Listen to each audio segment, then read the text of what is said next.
If you would all please join me for the Pledge of Allegiance. I pledge allegiance to the United States of America and to the republic for which is one nation under God, indivisible. All right, thank you. Item 1.02, order and approval of the agenda. Second. All right, it's been moved and seconded. Any discussion? All in favor? Aye. Any opposed? Motion carries. Moving on to 1.03, introduction of Elko County School District Student Board Member Rhett White. Mr. White. Okay, just to make sure that works. Hi, so my name is Rhett White. I'm the student body president at Spring Creek High School.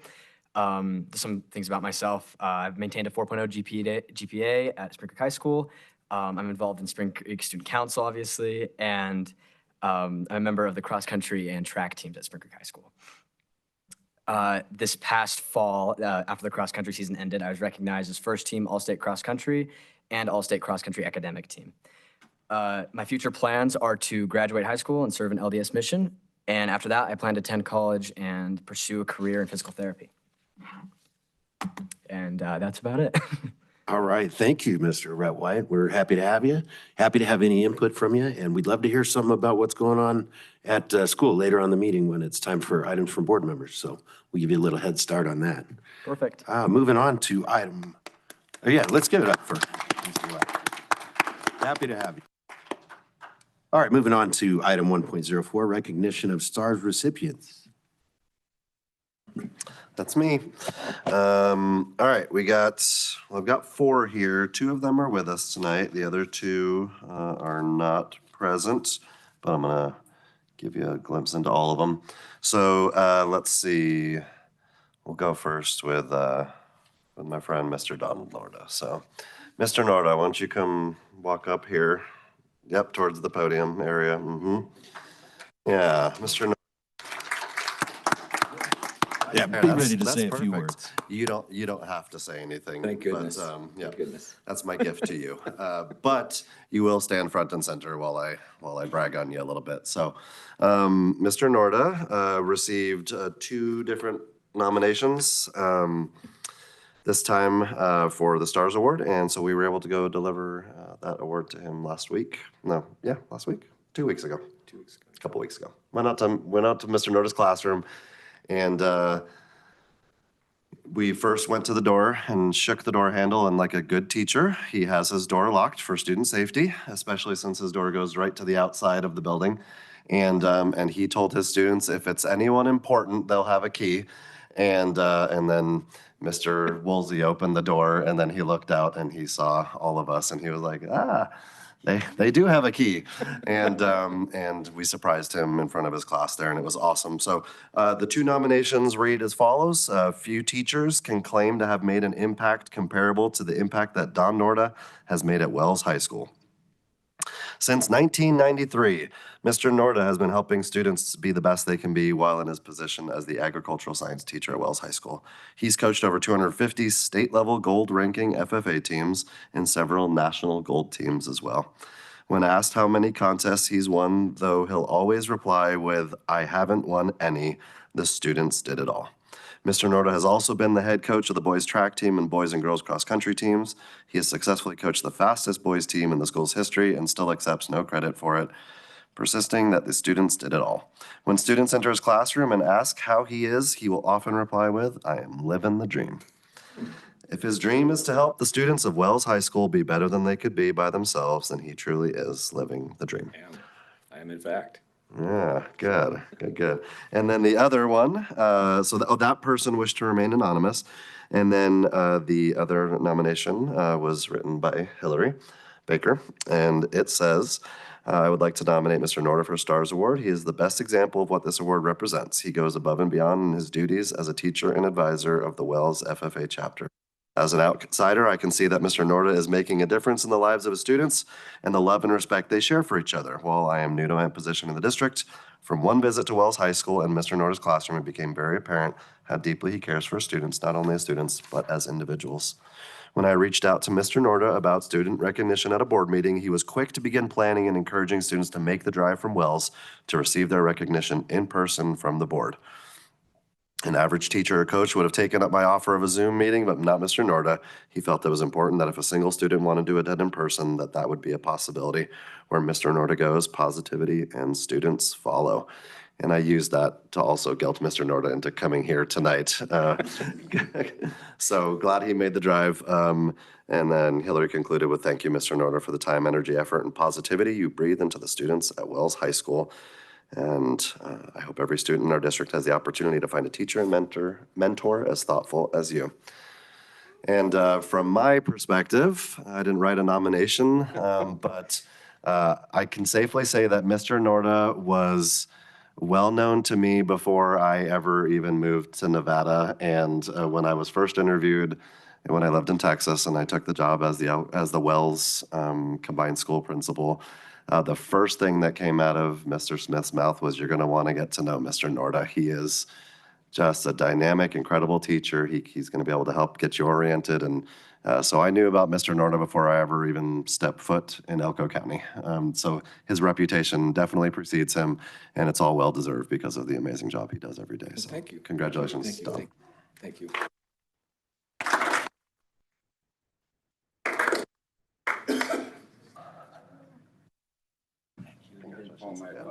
I know.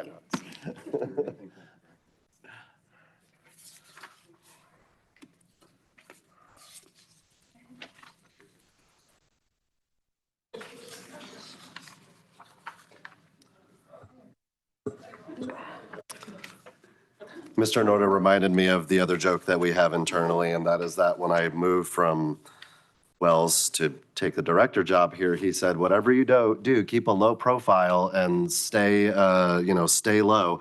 And then 6 months later, when you all appointed me to be the interim superintendent, I got an email the next day that said, that is not what I meant by stay low, CJ. What are you doing? So yeah, he's always looking out. Okay, next up, also in the room with us, and we'll ask you to come forward, is Alexandra McQueen. Come on up. Very good. So Miss McQueen is a 4th grade teacher at Northside Elementary, and we got to have a fun assembly acknowledging Miss McQueen. And her nomination came from one of her students. And so her student wrote the following, and he actually read the nomination in front of his entire school for her, which we didn't force him to do that, but he said, I want to. And so these are the words from her student, Preston Winrod. He said, I am in 4th grade at Northside Elementary, and I want to nominate my teacher, Mrs. McQuinn, for the STARS Award. There are a couple of reasons why, and he gives them in numerical order. The first reason is that she is nice and puts a smile on all my classmates' faces every morning. Reason 2 is that she helps us with hard problems by explaining the problems to us. Reason 3 is she likes to challenge us in class. And reason 4 is that I have a hard time in school and she has gone above and beyond to help me. She takes a special interest in things I like and comes up with different ways to help me. Thank you. And those are the words of Preston Winrod, and I want to echo his thanks to you as well. And just seeing what a great job you do there, and she always does have a smile on her face. It's easy to see why her students would also have such a smile. So congratulations on your STARS Award, and thank you.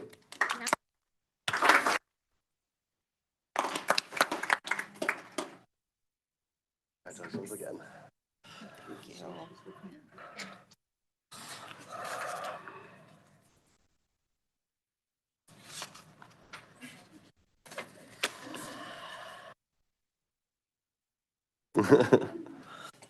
All right, the other two that I'm going to share with you, actually, I'm just going to read one of them. The other one I won't go into tons of detail. We'll save for another meeting, but I'm going to read a nomination letter for Amanda Laranaga, who works at Liberty Peak Elementary. She actually got her STARS Award back in November, but despite multiple attempts, we're unable to make a board meeting work, so we're going to just go ahead and share that with you here and during this meeting. So this anonymous ECSD employee shared the following and about Miss Amanda Laranaga. So she wanted to nominate her because honestly, she is the heart of our school. Every single day, Amanda shows up with such a positive attitude and goes out of her way to make students feel supported and seen. Amanda has worked at Liberty Peak since 2022 as a paraprofessional, and in the time since, she has received a master's degree in teaching in just one short year after starting the UNLV ARL program. Amanda has had the opportunity to step into many classrooms and connect with students throughout Liberty Peak. What stands out most about Amanda is how naturally she connects with students. Students light up when they see her. It's clear they feel safe and supported around her. Students open to her right away because they can tell she genuinely cares. I've seen Amanda turn a student's rough day around with just a few kind words or a quick check-in. It is amazing how much of an impact she makes just by being consistent, kind, and patient. As a coworker, Amanda is the type of person you can always count on. Need an extra hand? She is there before you even ask. Amanda will lend a hand to whoever needs one without hesitation, and she doesn't ask for anything in return. Having a tough day? She finds a way to make you laugh. She makes the workplace feel lighter, more positive, and more like a team. She is such a team player that she should be captain of the team. Amanda does not look for recognition. She just does the work because she cares about the students and the people around her. Amanda deserves this award not just for the work she does, but for the heart she brings to it. I could go on and on with reasons why she should receive this award, but there isn't enough time for that. I truly hope she is considered for this because no one deserves it more than her. And if I remember correctly, we got a hold of Amanda that day because the principal told a fib on the radio about how a kid needed her because she works closely with students who sometimes have special needs and need her support. And so I think there was some sort of a fib told to get her to rush over to someone who stood in need. And so that was a great example of exactly what was detailed here in this letter. So congratulations, even though she's not here, congratulations to Amanda Laranaga.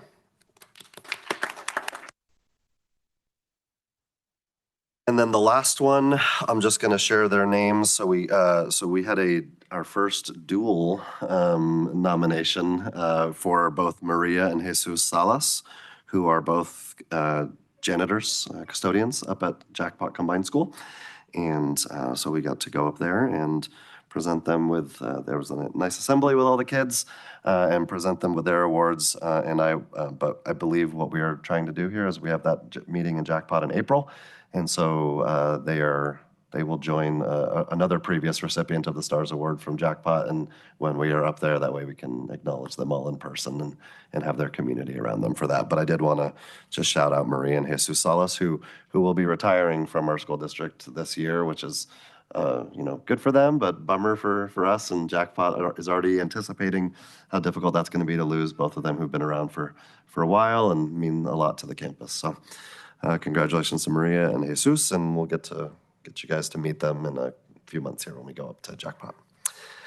And to wrap this up, always have to say thank you to our sponsors, which list keeps growing longer and longer, but thanks to our sponsors for this year, and those are Dos Amigos, Fratelli Pizza, Leanne's Floral Designs, Maverick Gaming, Orla Mining, the Rotary Club of Elko Desert Sunrise, The Star, and Sugar E-Spice. That's it. Thank you, Mr. Anderson. All right, moving on to item number 1.05, presentation from Northeastern Nevada Regional Professional Development Program. We'll be hearing from Program Director Annie Hicks. Director Hicks. Thank you so much. Let me get set up and just make sure we're good.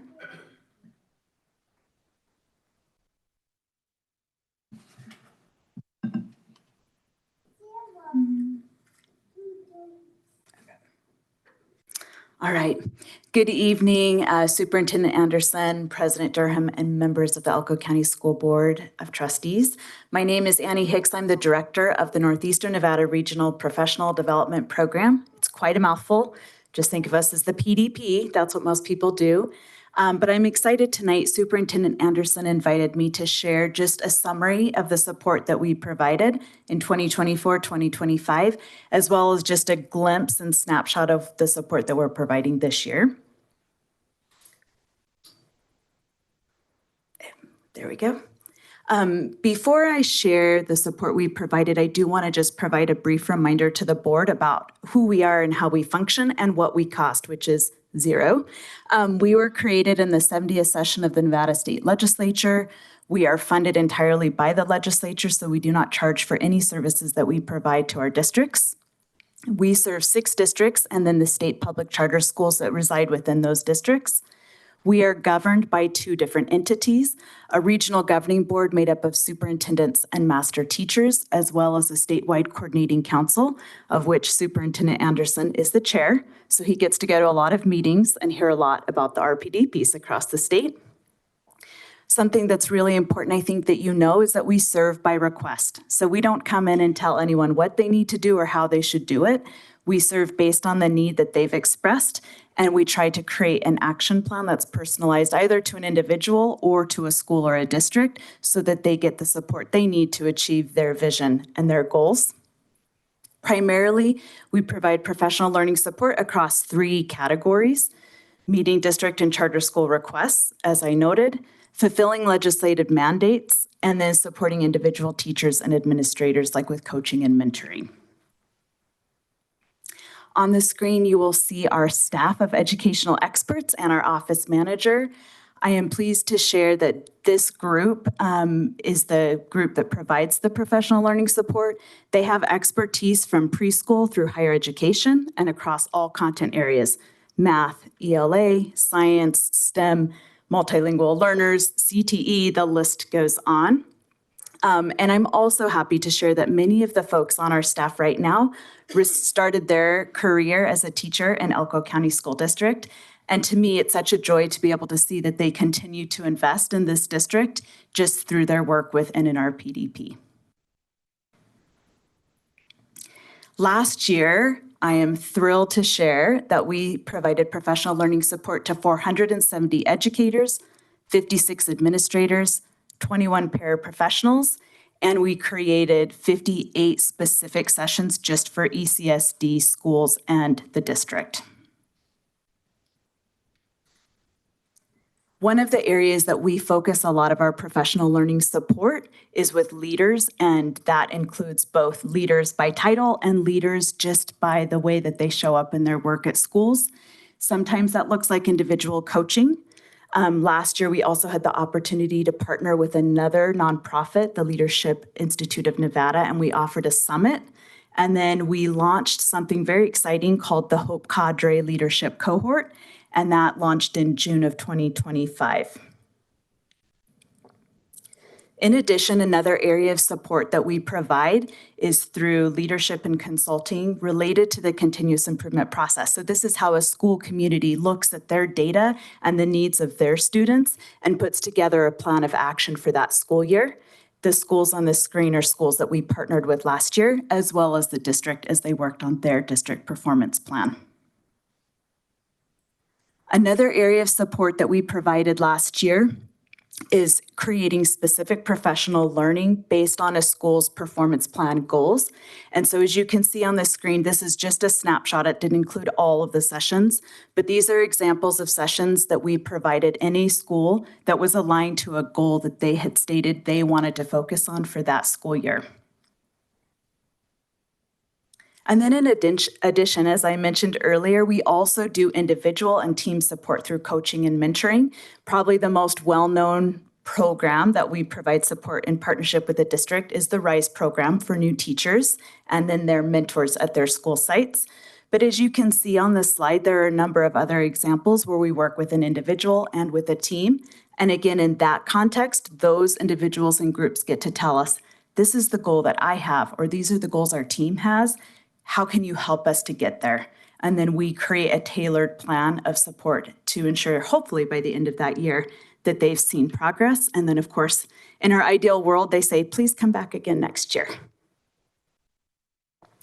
And then I would like to, as I begin to close up, I would like to highlight something that is very unique and very specific to Elko County School District that was launched last year as a partnership opportunity, and that is Math Academy, of which one of your STARS teachers participated.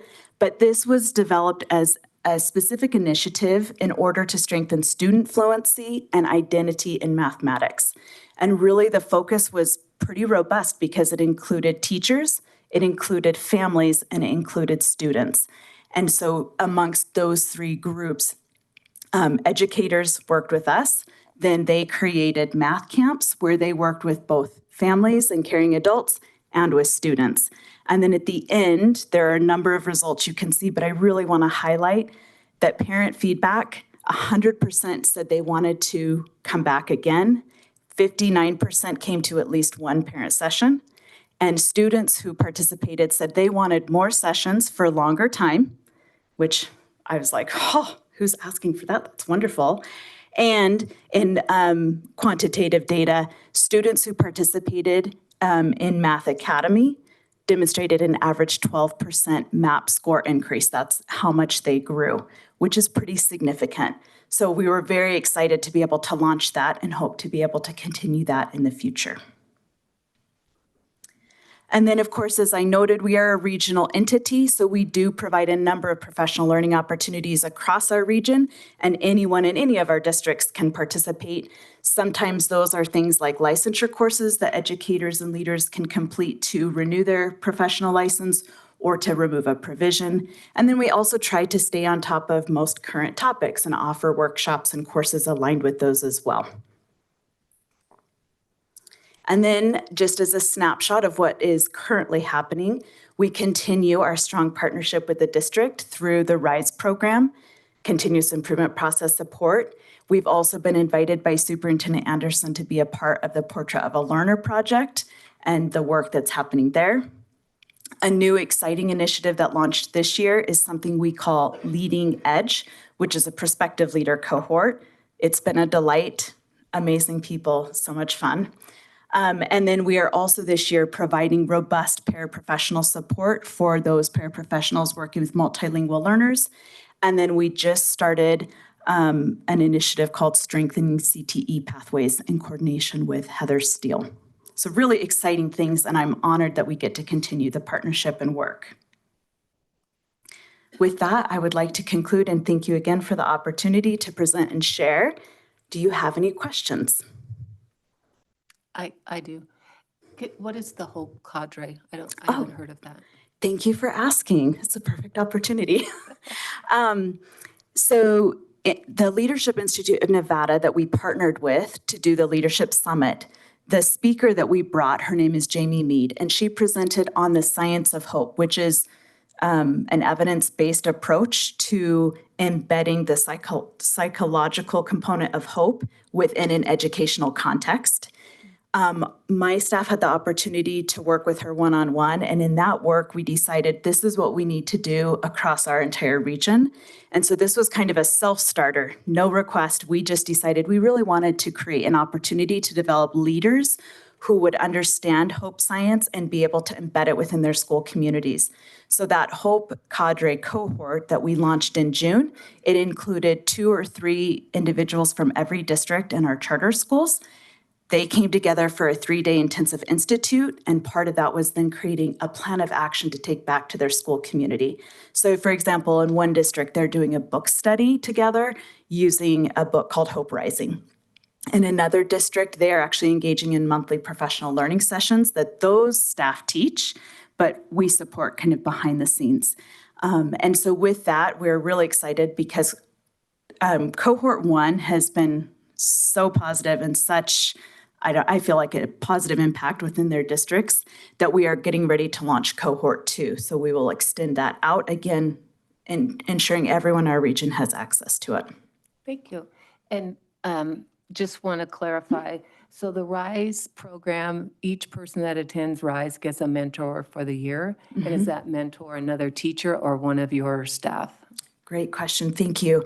So in the RISE program, each new teacher is assigned a mentor from their school site. So it's very school specific, school embedded, and very contextual. Like at our school, this is the code for your copier machine. Okay. And also at our school, this is how professional learning communities work.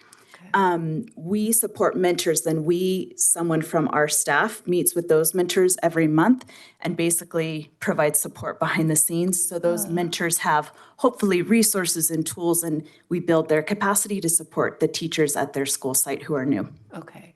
And then the Math Academy, is that for a specific school, or it was just a lot of people involved from various places? So in Math Academy's inaugural year last year, it just included 3rd and 4th grade educators from Elko and Spring Creek schools. And I can't speak to the specifics of exactly how those folks ended up in that cohort group. But as a part of that, the hope is to then be able to expand that out in the future as well. 3rd and 4th grade was picked very strategically because those are the grade levels in which we're introducing really complex concepts for kiddos, right? Fractions and multiplication, and they're trying to move from a much more literal way of thinking about math to a much more abstract way of thinking of it. Okay. And as I've said before, it'd be so nice if you could expand and they would expand your program so you have more people to help us. So thanks. Thank you. I agree. You're welcome to come with me to the legislature next year. Any other questions? That kind of goes into the question I was going to ask. Yeah. Is it's served by request on here you have listed. Is there like a limit to how much one district can request help from you guys? Great question. So I would say no and yes. No, we don't put a limit on it, but the reality is there have been times, at least since I've been director, the last 3 years, that we have kind of reached capacity, in which case when someone submits that request, I say, okay, here's the deal. Right now, we're maxed out, but we want to support you. So would you be open to coming back to this in 3 months? Or can we plan for this for the following school year? So sometimes that request is delayed. And then my next question is there any kind of professional development that you guys aren't able to offer? Have you ever had that happen to where they request something specific and you're not equipped to do that, I guess? Yes, that does happen. So when we get a request that is either outside of our current areas of expertise or just outside of our scope within Nevada law, we usually say, here are some partners that we'd recommend you connect with. Sometimes that partnership can happen with us as a part of it. So for example, we received a request to provide specific support for special education students and their transition from Nevada Early Intervention Services into the public schooling system. We don't currently have someone on staff who has that special education background. So what we did instead is said, can we reach out to some of our professional contacts and put something together in partnership? So we actually worked with the Nevada Department of Education and the Department of Health and Human Services. And we put together a mini conference so that we were still able to meet the request, but we leveraged our friends from other places. Okay, so in that case, because this is all state funded, in that case, when you're going to outside entities and different things to help fulfill that request, is it still covered by the state? So in that instance, the example that I just gave, the Nevada Department of Education and the Department of Health and Human Services just basically loaned us their staff. And then we actually partnered with our local Early Childhood Advisory Council, who had obtained a grant from the state to pay for that kind of support. So they were able to pay for the travel for those presenters, but we didn't actually pay directly for it.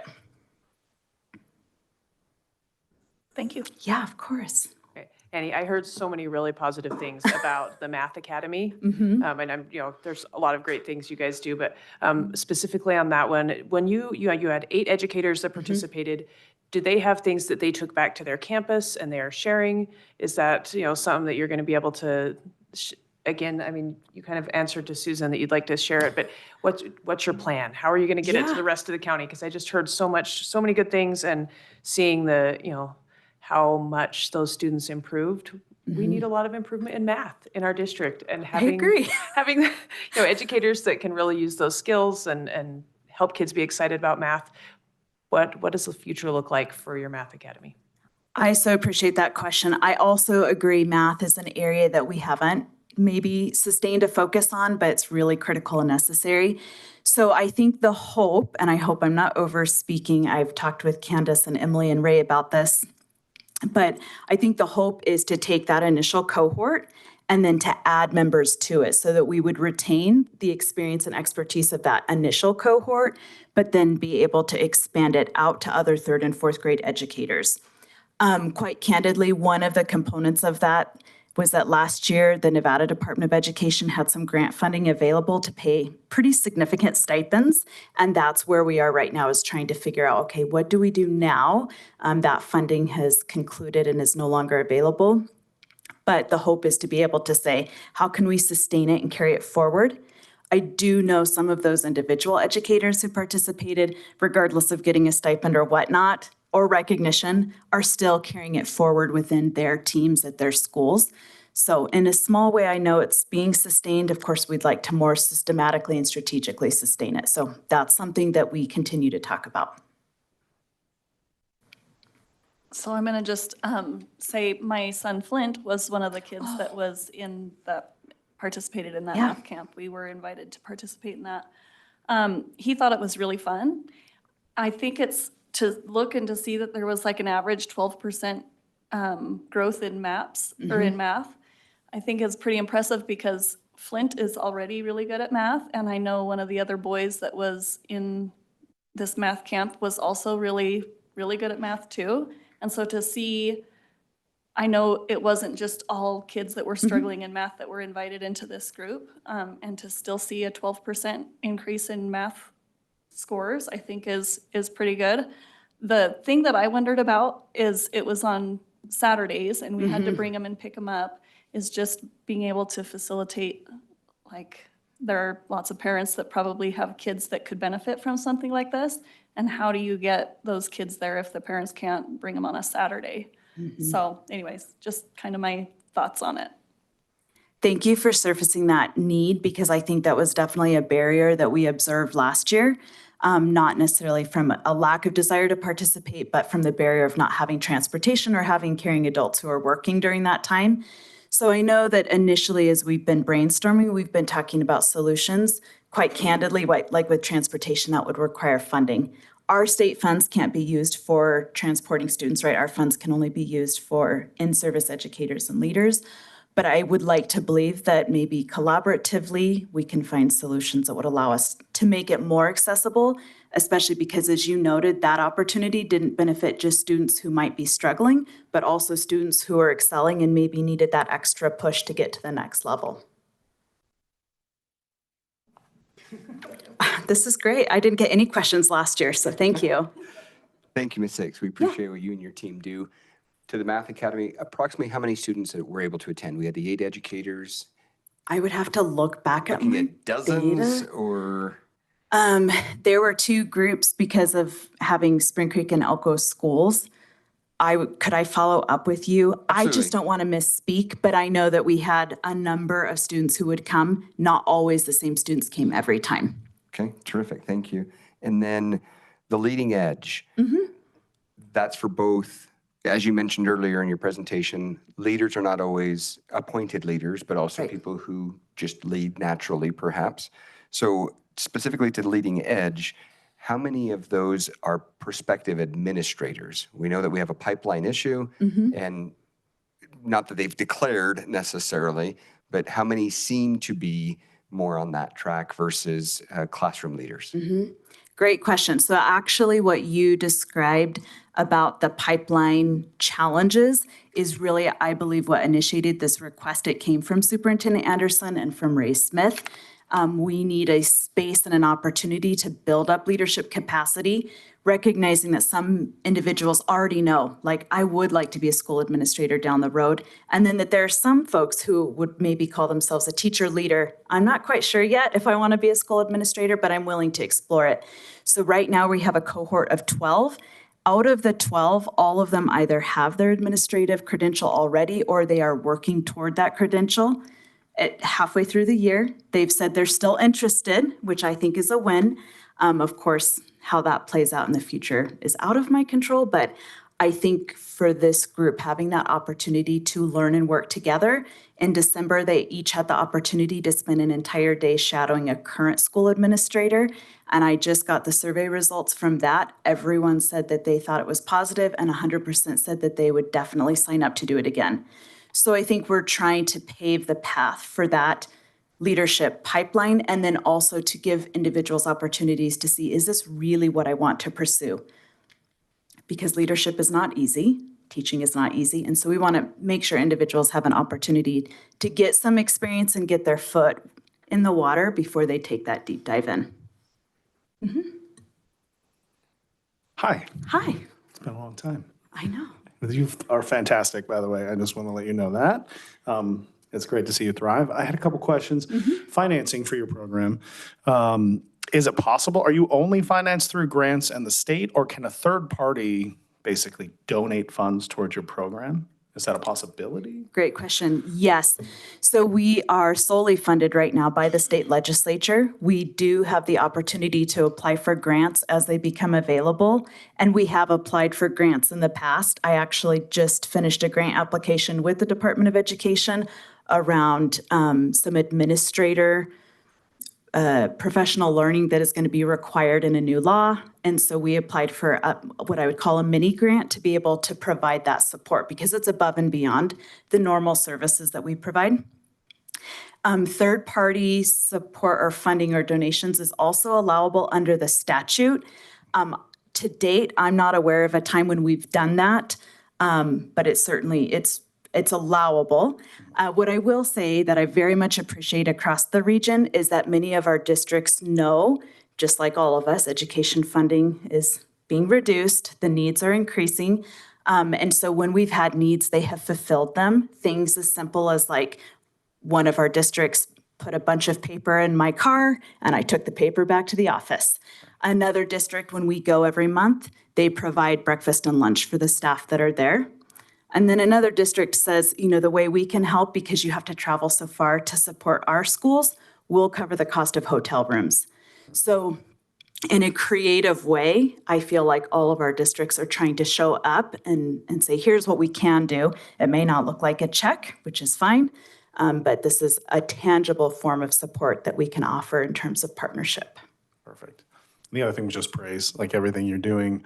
So many in the community don't realize that it is like we have our own community that seems to be supporting each other. And so when I first got on the board, when I had learned about what this program is doing, it was doing well. And so far under your leadership, it's been fantastic too. So I super appreciate that as well. It's a team. It's the team. They're amazing. Any other questions?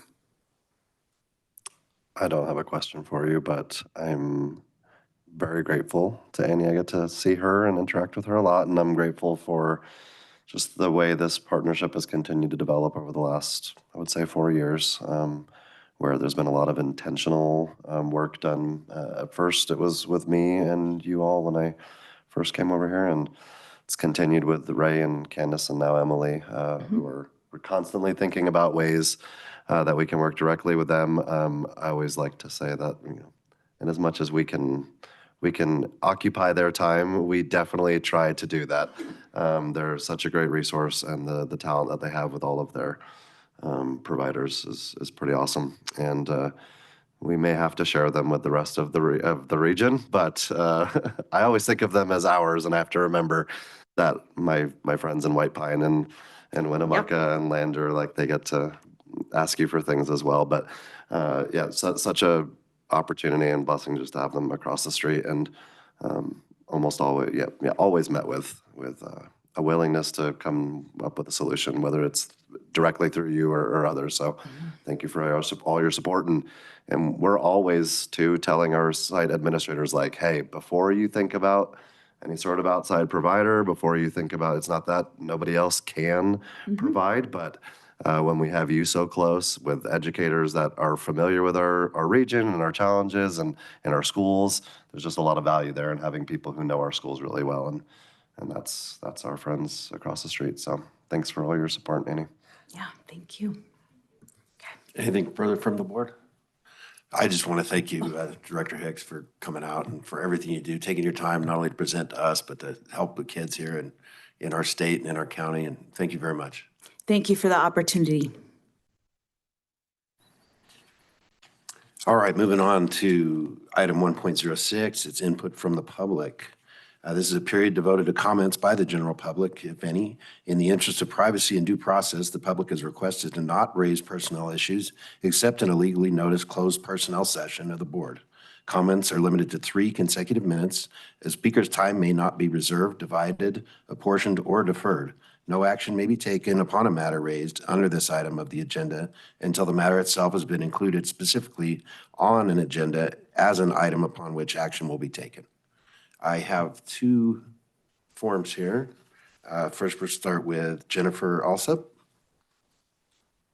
And you're welcome to have your moral support. Just remember, that's your own individual time. Go ahead and see if that green light's on. There's a button there, press that and it'll turn on. Okay, There you try go. that again. Good evening. I know this isn't on the agenda, but I feel like time is of the essence and it's something that's just been weighing pretty heavily on us and many others. So my name is Jennifer Alsop and I have proudly worked for this district since 2018. During that time, I have served as a substitute teacher, a long-term 3rd grade teacher, and for the past 4 years, I've had the privilege of teaching my own 1st grade classroom at the best elementary school ever, Grammar number 2. Teaching is not just my job, it is truly what I love. Every single day, I am honored to guide my students as they learn to read, grow in math, and gain confidence in themselves.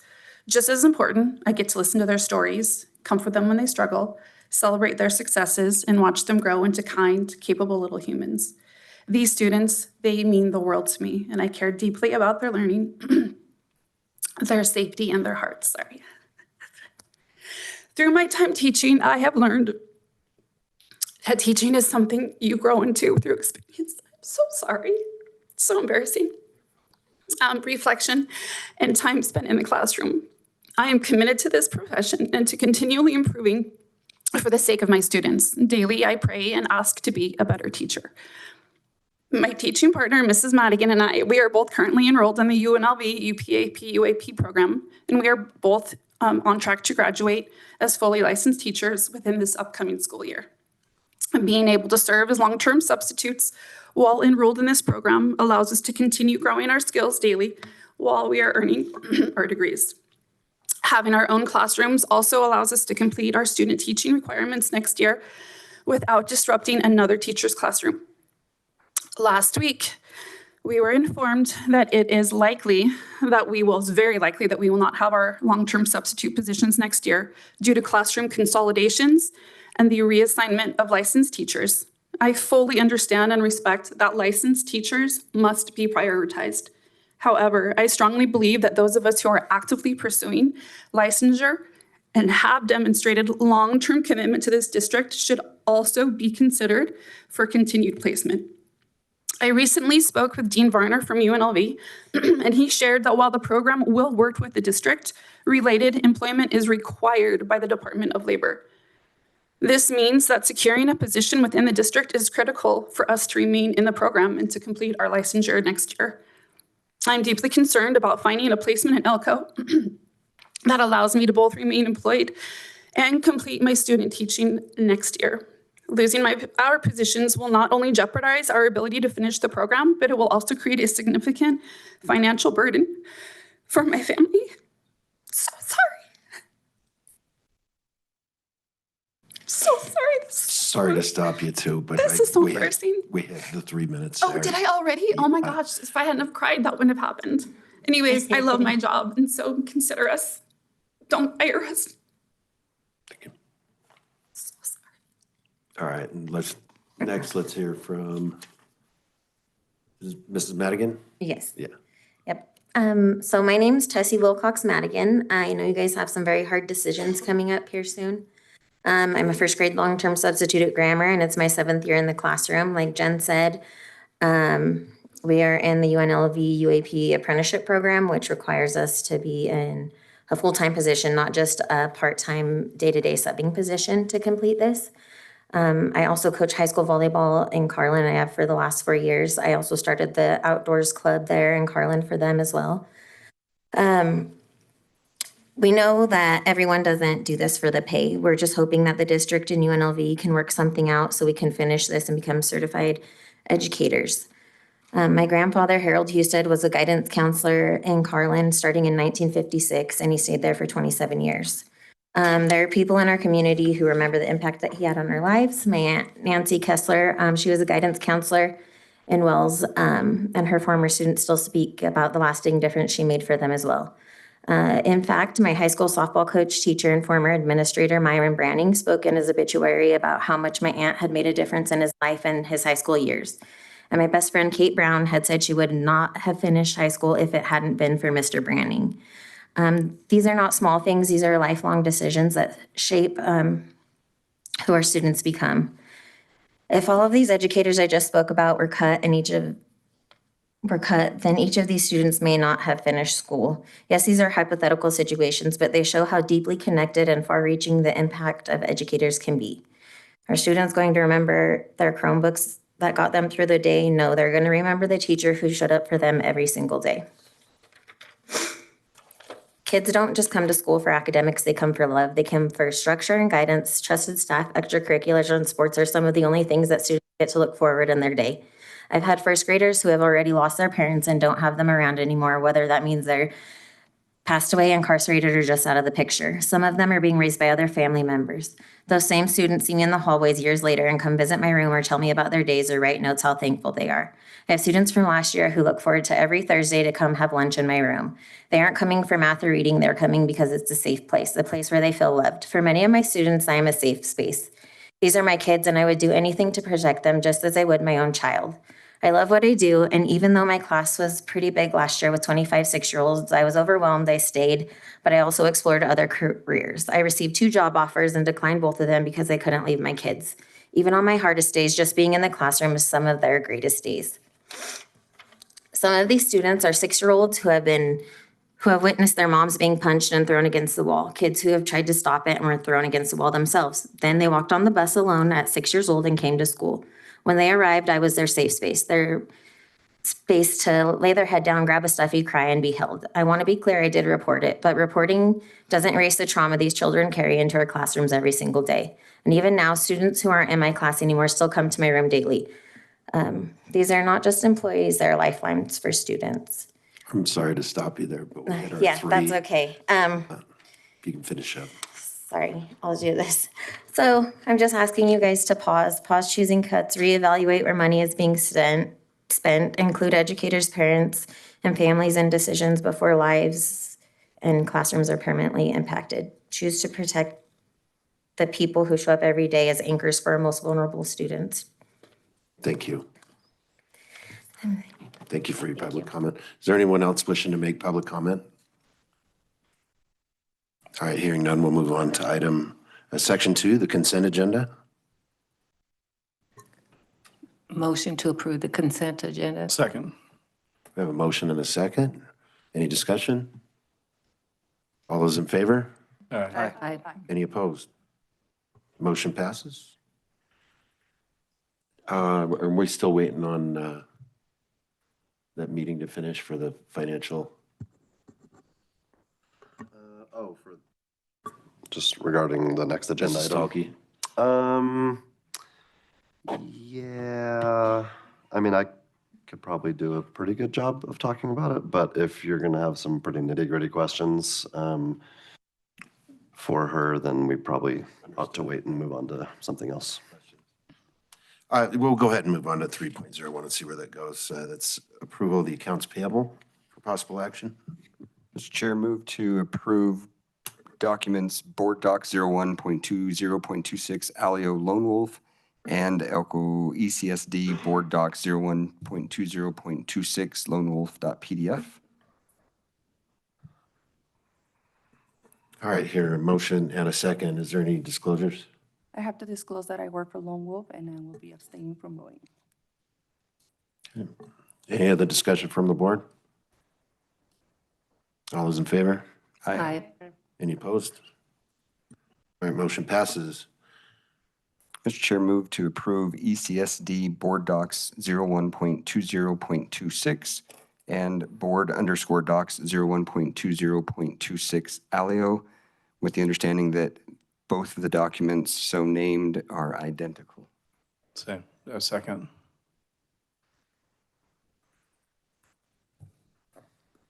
All right, we have a motion and a second. Any discussion?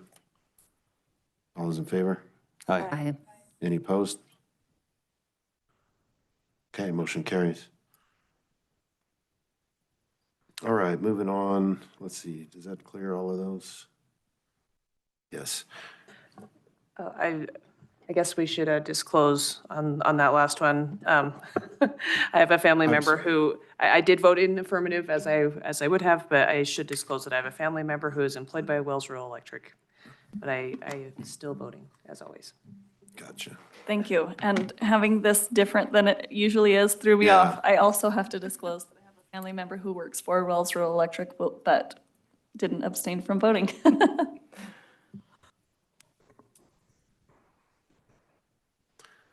I'm looking here. Is there anything I missed on this? Okay. No, we're good. I think we got them all. Yeah, the attachments are a little different than what I'm used to. Now we're on to item 4.01. And should we wait on that until we get? Probably a good idea. Yeah, I think we'll wait until Mrs. Stalky's back from that meeting. So we'll move past 4.01 and come back to that. Item 4.02, receipt, review, and possible acceptance of the bid for grammar number 2 elementary school boiler replacement and heating system upgrade submitted by Charles Chester Plumbing and Heating Incorporated, and conditional award of contract to that bidder for possible action. Mr. Stocky. Good evening, guys. So, yeah, we had a qualifying bid of $2,419,905. For that would be just to replace the boiler system itself. And then the bid alternate is for $726,741. And basically that scope of work is to probably upgrade the electrical system, and that would help provide cooling for the gym. So. Any discussion from the board?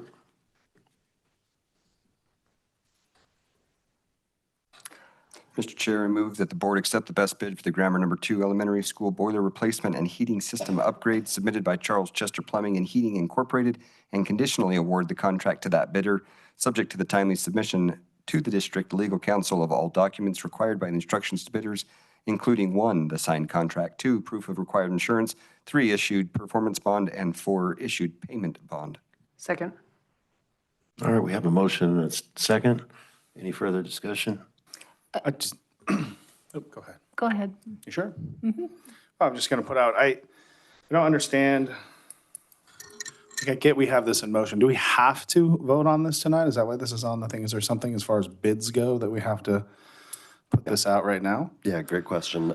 So, yeah, as far as the law is concerned, when bids, as the day a bid is opened, there is a 60-day timer that starts on which action must be taken, either to accept or reject. The way the timing worked out, so we got this bid like 2 days after our board meeting in December.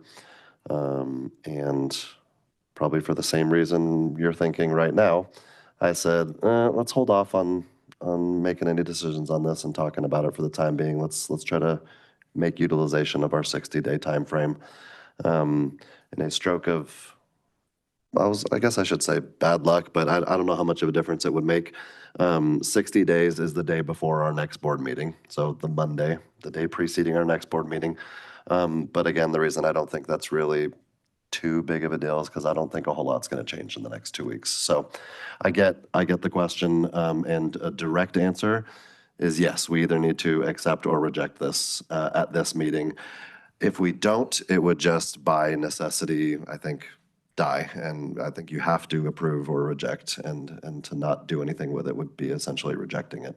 But it is best practice to take a formal action. And our legal counsel has advised that we take an action on it tonight. And a follow-up to that, someone might ask a great question, well, what happens if we reject it tonight and then, you know, we do a lot of different things over the course of the next few months, and then we say we want to do this project again, then what happens? The answer to that is we start over with everything. We would have to create a new bid package. We would have to put that out again for the required amount of time. Well, I guess we would have to get permission from you to go out to bid first. We would have to begin everything all over again. And two kind of potential results of doing that is I think we've all seen enough of these projects lately where the costs just continue to skyrocket. So it's more than likely that even if we bid 4 months from now, the cost of this project goes up, which I think it stands to reason that that would happen. And then the other would be that the timing of when we've been doing this year was intended to make sure that we got through all the necessary procedures so that the project could get done between this winter and next winter. And so the other, possible side effect of doing that would be that this project would likely not get done before next winter, and we'd be looking out a whole nother year, essentially. So it's just other things to consider about the topic. So the harder question is then if we have to make hard financial decisions, I know those are all the easy ones, what happens with this project then? Is it, because it is a contract, it goes? Yes, if you accept this project, then that means it doesn't matter if another hard decision has to be made somewhere, we are obligated to meet the terms of the contract. Probably something to think about. Definitely something to think about. I think Josh and I are thinking along the same lines. I looked in our policies, and it says the Board of Trustees reserves the right to reject any and all bids if the Board of Trustees determines, and it gives a couple different ones, but then C is the public interest would be served by such a rejection. I'm not convinced that moving forward at this time is in the best interest of our public funds that we're in charge of. And I think, when are you coming back with the intention was at the February 17th meeting. That would be, so that's in when we'll hear the two suggestions? more meetings from now, is when I would come to you to let you know about kind of the work that the committee did and where their recommendations landed, but ultimately what my recommendations are. So that wouldn't be for a couple more meetings. I'll just share with you guys all where my mind is that in about a month, less than a month, we're gonna hear those recommendations from our committee, from our budget committee and our superintendent. And I think putting $3 million into a project when school consolidations are on the table, like that's something that we are considering or that is being considered. I'm not sure that that's the best move. And I understand that if we waited 4 months on this, it might not be done in time before winter, but in less than a month, we're going to have those recommendations. I don't know, how hard is it to put together another bid package and put this back out to bid? It's not really. And I'm pretty sure that Charles Chester Plumbing and US Mechanical, knowing the predicament that the district's in, and that we're just waiting to see what those recommendations are and what our action plan is going to be to get our budget in order, would probably be, I'm not going to speak for them, but I would assume that they'd be happy to bid on it again in a month from now, and we still would have the possibility of getting this done before winter. But to promise $3 million towards a school that no one right now can tell me if it'll be open next year, I'm not sure that that's in the best interest. May have one more question. Just the matching funds, is that already? Yes. That's already secured. We've already got the matching funds from the state, from the 20-cent allocation from the county. So we have those funds. We have the matching funds, okay. That's the only. There's something I need to make clear on the budget committee though too, is they are not reporting to us. They're reporting to the superintendent. Yes. So I want to clarify that right there in that we are not waiting for those results from that committee. The superintendent is waiting for those results. Right.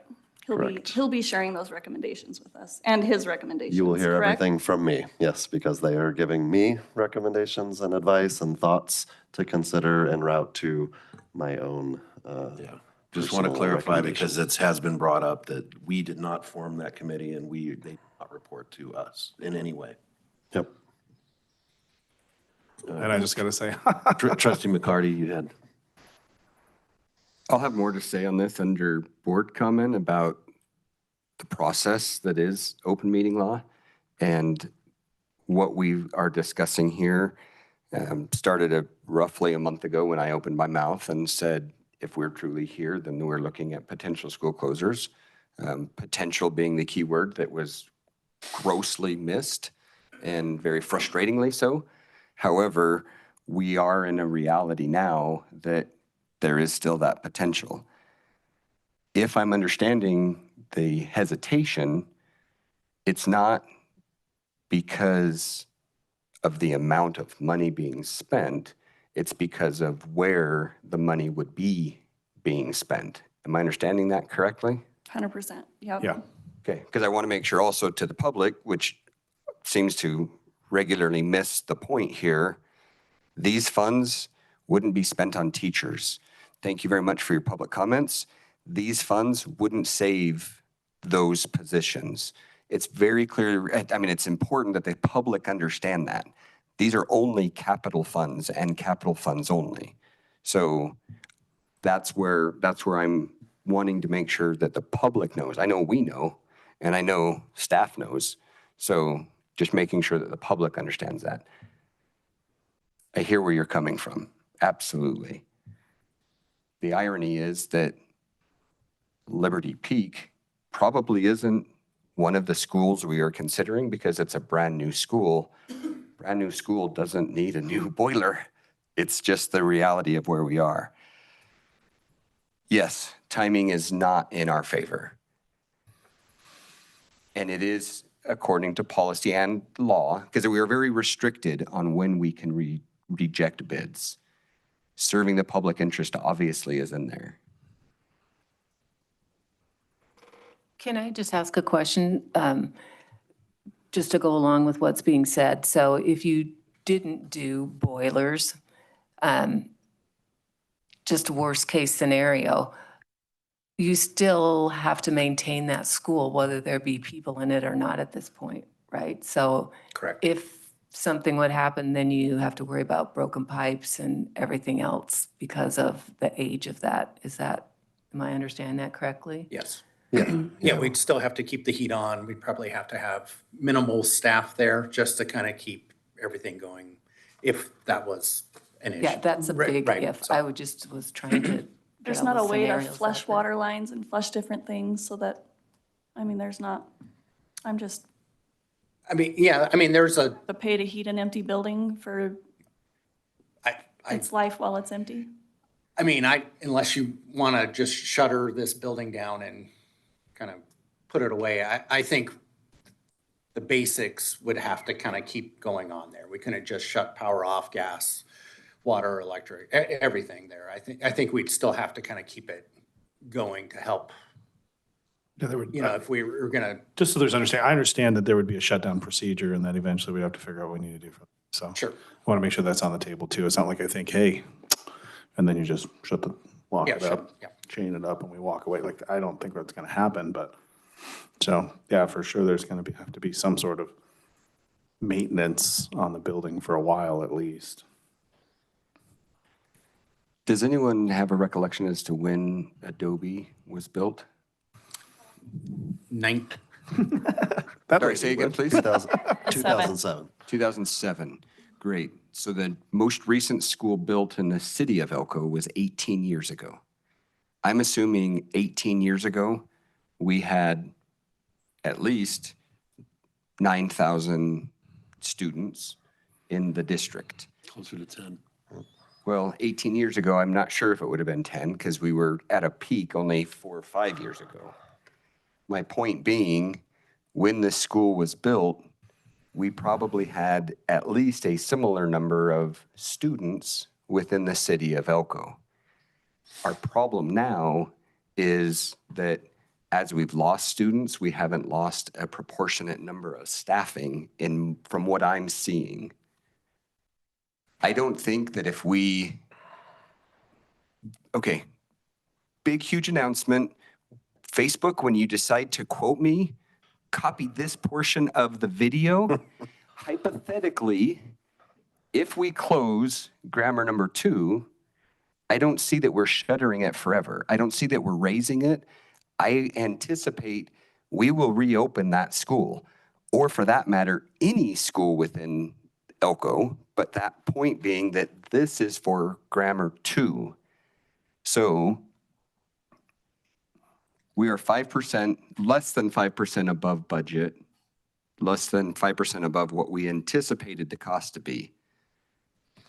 I think it's a disservice to our 2 bidders to then reopen it, because the reason for a closed bid is to have some type of proprietary control. And we've now just exposed the hands of both of the 2 people at the table. I recognize that this is a gamble. I recognize that we may need to close schools. We will need to replace this boiler.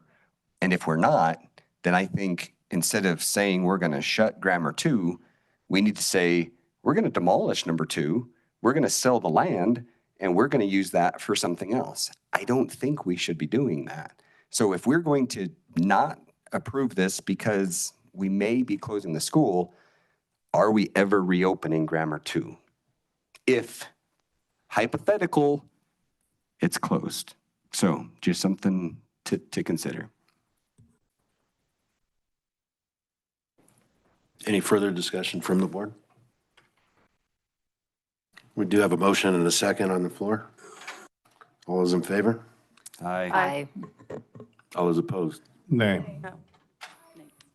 We had can we poll the votes? Trustee Byers? Nay. Trustee Ballard? Aye. I'm an aye. Aye. Aye. Nay. All right, motion passes. Thank you to the minority vote. I appreciate you guys very much.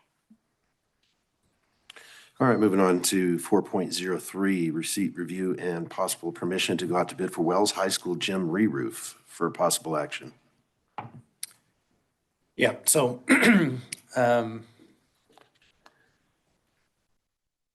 I didn't get a date on when that gym roof was built, but I'm not saying it's original, but it's probably 40 to 50 years old. It's just failing, it's leaking quite a bit. So I'd like to go out to bid to replace this roof, and estimated cost is $550,000. So. Any discussion from the board? Just a quick question. Is this going to be, it's going to be a breakdown like what we did with Flagview, where you're going to like lower it down, we're going to redo all the stuff inside, or is this going to be like just a covering? Yeah, so it's going to be a re-roof basically where we, because I'm guessing there's probably asbestos in there. I didn't have it tested, but we're just going to encapsulate that roof and put a new roof on top of that. So. Oh, okay. Yep. It's a membrane style. Yeah, basically, yep. Yeah, kind of a structure built above the roof and then a membrane kind of, yeah. That was similar That to was what similar was to done at. Flagview, right? Yes. Okay. Yep. Or the other building. Or not. Auxiliary gym Yes. over at, Flagview, yes. No, we've done it before, so. Yep. Mr. Chair, I move that we give permission to go out to bid for the Wells High School gym re-roof. Second.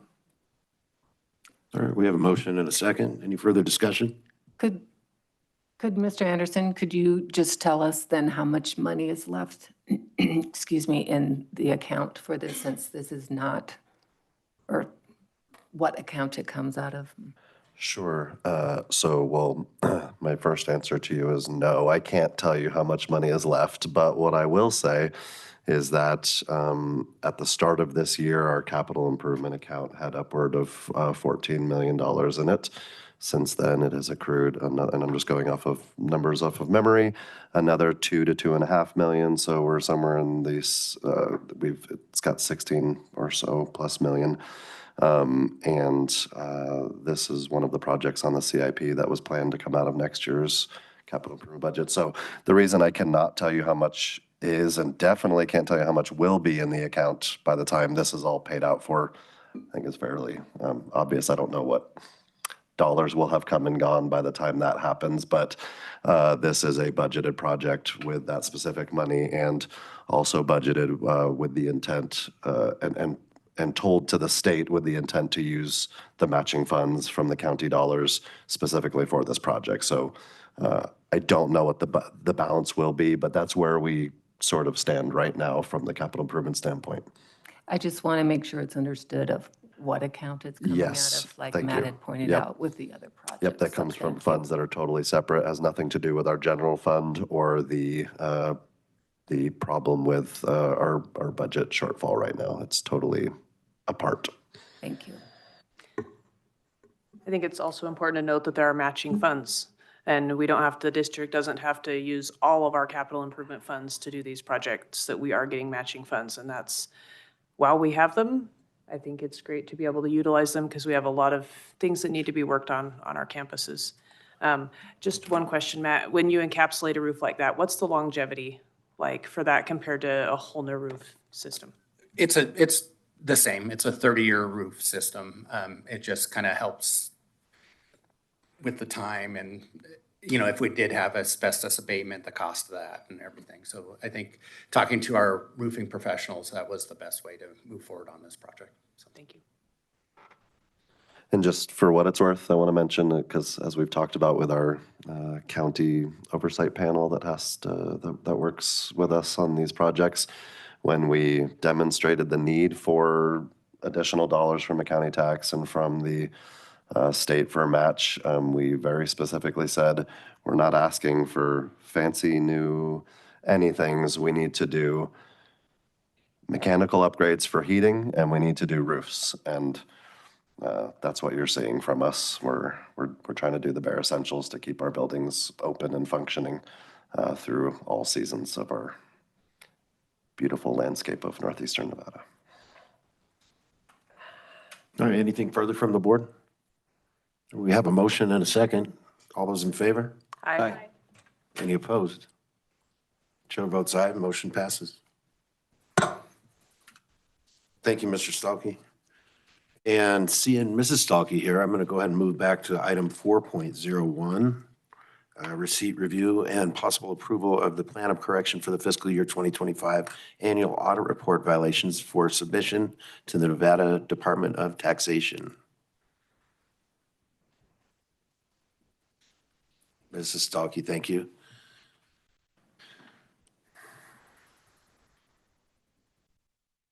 Sorry, I wanted to pull it up.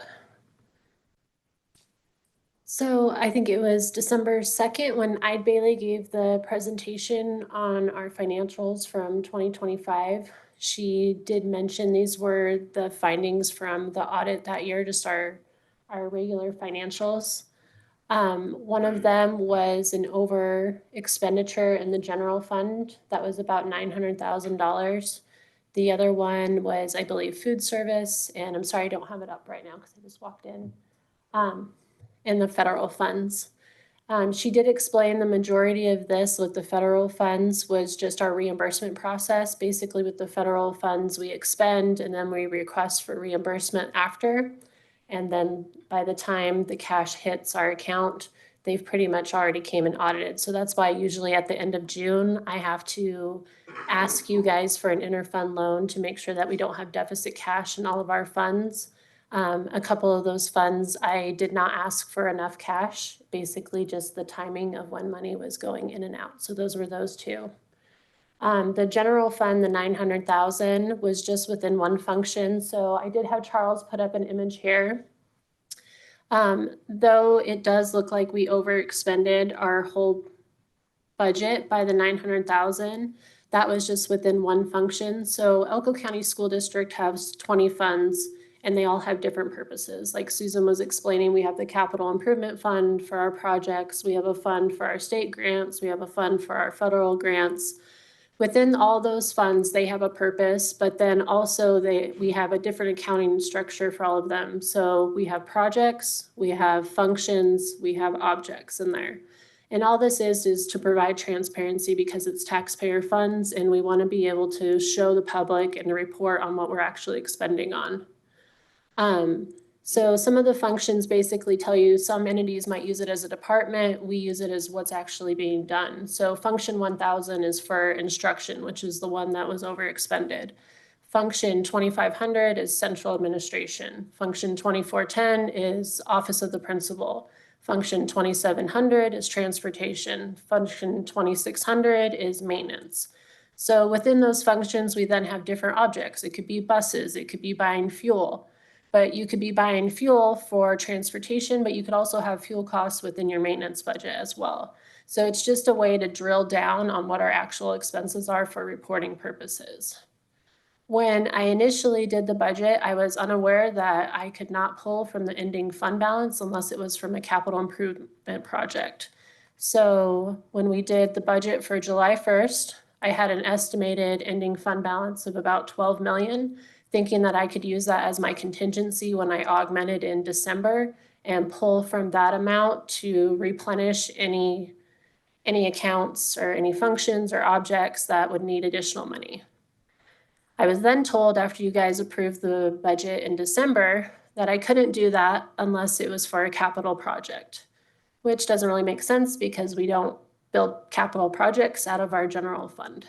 So I was limited there and I knew that I was going to have to overexpend in one function.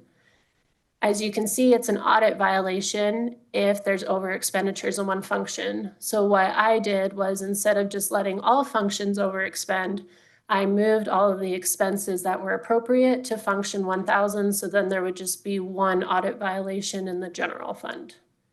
Does that make sense? Okay. So I tried to just move everything over instead of having over expenditure in like the maintenance function and the transportation function, all amounts, I just recategorized the expenses. So that was one.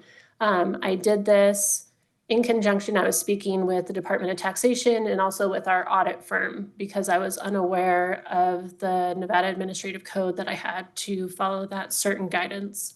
So I discussed with them what would be the best way moving forward.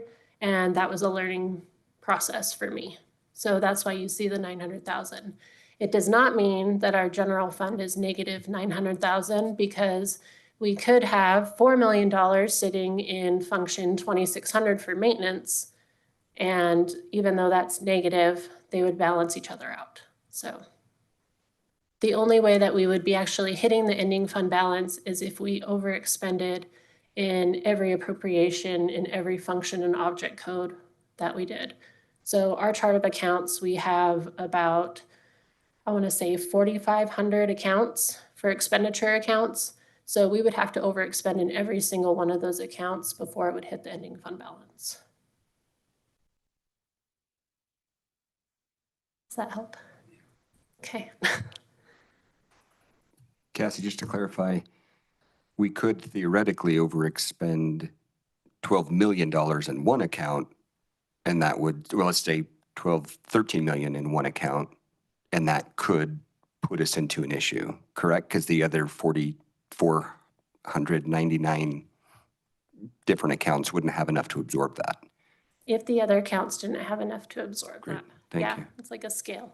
Sure. So that's why I also bring you guys the transfer reports because I'm authorized to move money from one function to another, but I have to do it with the approval of the board. So after I make those transfers, then you guys review it, also to ensure that I'm not moving money to inappropriate and you're understanding where it's all going. So just for transparency.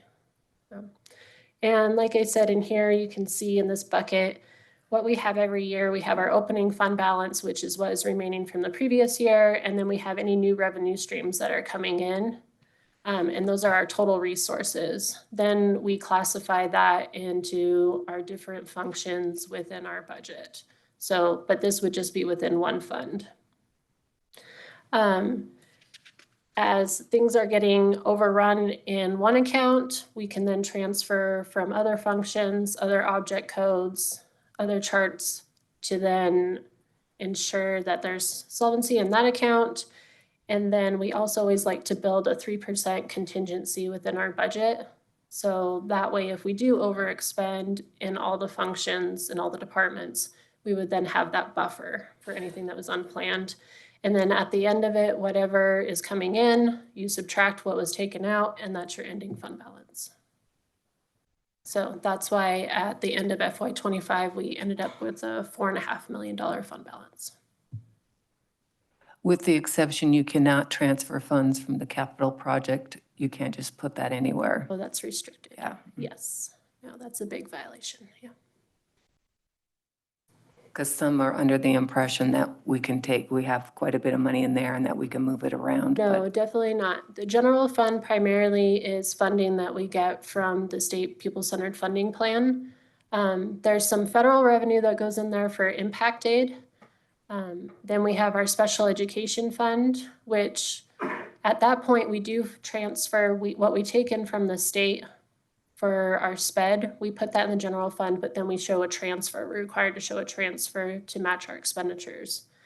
But then we have our state funds, which are state grants. We can't commingle. We have our federal, definitely can't commingle, and our capital improvement. And then our other funds are like our workers' comp, our health insurance fund, our unemployment fund. So, and our food service fund, but yeah. Thank you.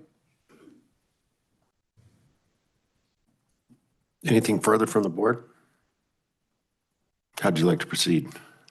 I move that we approve the plan of correction for the fiscal year 2025 annual audit report violations for submission to the Nevada Department of Taxation. Second. All right, we have a motion and a second. Anything Mr. Chair, if I may, and I apologize, I wasn't quite as prepared as I should have been when you asked if there was anything further. Thank you for bringing up, Ms. Dahlke, in your letter, the issue regarding insurance premiums. I think it's important that our staff know that insurance premiums continue to be an area that we need to responsibly look at.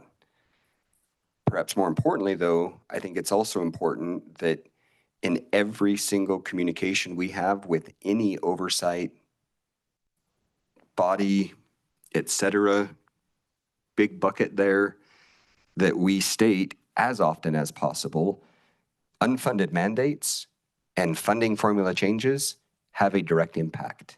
We cannot control those, and I respect and recognize that because we can't control those, that's not necessarily included in your letter, but it needs to be stated every time possible because that's the reality of where we are. So it's certainly, I'm one of 7, it's not a directive at all, but I would like to encourage staff to consider that every time a correspondence is made that unfunded mandates and funding formula changes are negatively impacting this district. Thank you. Anything further from the board? All right, we have a motion and a second. All those in favor? Aye. Aye. All those opposed? Chair votes aye, motion carries. Thank you, Mrs. Stahlke. And skipping back over, we got 402, 403 done, 4.04. Receipt and discussion regarding proposed revisions to policy BC/BCA, board organization and board organizational meeting. Mr. Anderson. Sure. I can get us introed here. This is a first read with some suggested edits for BC/BCA. Just some cleanup language with some clarifying language as well. This is regarding the board organization and what happens during that typically first meeting of every year when the board reorganization happens. So we did some things to clean up there, and then we also became aware, and I think Mr. McCarty alluded to this when we, during our reorganization meeting 2 weeks ago, but there was a little bit of an contradiction in what policy said versus what the practice had been, and so We wanted to make sure that our policy and practice reflect one another, or really importantly, that our practice reflects our policy. And so to make sure that our policy is where we want it to be, what has been suggested here, especially in the strike-through areas down at the last paragraph, reflect how our board has been operating for years, and unless someone has some, strong objection to the way, for example, that the presidency was passed on 2 weeks ago, if you were satisfied with the way that was done and the way we've been doing it in that fashion, then the language here reflects that pattern. So that is all, unless you have questions about it. I'd also add, this is a non-action item, first reading. So will that change if, for instance, the attendance review committee person, is that going to be like forever now? So we'll always have a representative, or then we'll need to change policy again? Yeah, we ought to have one. I mean, it's in NRS that there be one. So theoretically, we wouldn't have to specify any of these. We wouldn't have to, because, who knows what the state or the county does with the debt management commission? Who knows what happens with a review committee? But these are the ones that are statutorily required, and along with those main positions under NASB and a board clerk and board president. So where we see others kind of coming and going, depending on the will of the board or what's out there, these are very clearly tied to statute. So that's why those are referenced specifically. Thank you. So to add to that, then shouldn't 6 just be prescribed by law, or just like you said, will of the board? Sorry, what are you suggesting? I'm just saying, a change to 6? I'm saying, in government, they hate this, but a catch-all at the end, right? So like, as prescribed by law or by the board, the will of the board, or by board privy, or something to that extent, where it catches one of those. So we have our policy match what we're doing. It's not that the board can't, it's just that the policy would match that there was some committee we need to appoint at that moment. It could be caught there. So in that sentence where it says, or by board practice, do you think we need a different word other than practice? I don't even know what that means. Oh. I don't know what board practice would be, I guess. Yeah. I mean, like, I understand to an extent, but I don't know We that. say the will of the board I a would lot, so disagree. The maybe- board doesn't practice in the same sense that any other professional practices. So I would say maybe just update that word then. Okay. It is also covered in the preamble to the numbered items where it says the organizational meeting will consist of, but not be limited to, the following actions. So that gives you Ultimately, I was just trying to make it read better. Yeah. But other than that, I don't. Okay. And I think to Dr. Byers' point, I think we could remove practice, because practice implies what we've done historically or in the past. And a current board could say, it's my will that we do this, or it's our will that we do this. So perhaps, yes, instead of board practice, say board pleasure, or at the will of the board, something along those lines. And I think that would catch that, have that catch-all for current policy, or current procedure, I should say, versus previous practice. Sure. Thank you. Yeah, that makes sense. Okay. Thanks for the suggestion. Any others? anything further on 4.04? All right, moving on. 4.05, receipt review and possible approval of proposed revisions to policy BDD, board meeting procedures, and deletion of policy BDDD, conduct of board meetings, for possible action. Yep, I'll take it. Okay. Mr. Anderson. Yeah, as the background info indicates, we're proposing not only an edit to BDD, but also a deletion of BDDD should this action, should this whole thing go through. And again, this is, actually, this one does say for possible action. Was this supposed to be? It is? Okay. This is supposed to be a first read, yeah. Okay. You can make that call, Jeff, on how you would like to. There, as we know with, from our policy that governs this, that there is that the board president has the ability to make that not a first read if you'd like, and I think that's what we were under the impression was the intent for this item. No, I think I'd like to follow policy on this, and Okay. and it's not time sensitive, and I'd like to get the input from the board here. So we will make this as a first reading. We will not take action on this item today, but this is for input from the board, and I'm happy to hear from anyone. Okay. So a bit of a combination of BDD and BDDD. And Yeah, this is the one I found where we had changed the Robert's Rules of Order in one part, but it was also mentioned in another policy. And then the titles of the two sections were actually very similar. One was board practices and the other was board conduct or something as far Conduct as is correct. conducting meetings. They were duplicates. If I may then, the bottom of the first page, this is section 5, parliamentary procedure, the second portion. In there, it says rules of parliamentary procedure comprised in Robert's Rules of Order newly revised as modified by the board will serve as general guidelines. I recognize what the intent of that is, but it still, every time I read it, it makes it seem to me that we are revising Robert's Rules of Order. And so perhaps it may be better to say that that is the general guideline unless modified by the, unless, Unless we have house rules. right, yes. That's Unless, essentially what it is. right. I hear what you're saying. I just don't know, I think we wish I can had cleaner restructure that language. paragraph, Okay. right? To, like, you can almost remove the as modified by the board and just say, Robert's Rules of Order will serve as the general guideline, except in circumstances where the board has a conflicting policy or something, or a policy that, you know, dictates a different direction. I would, yeah, we don't You'll need to make it use the pretty. words I just said, but is that what you're Perfect. telling me? Something like that? Yeah, Okay. it just seemed weird to me. It's like, I don't like the way that, you know, Moby Dick ends. We're going to modify it. Yeah, I gotcha.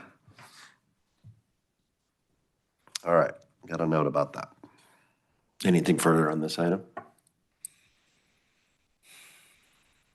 It's a great time as long as we're messing with it. Any other word you don't like?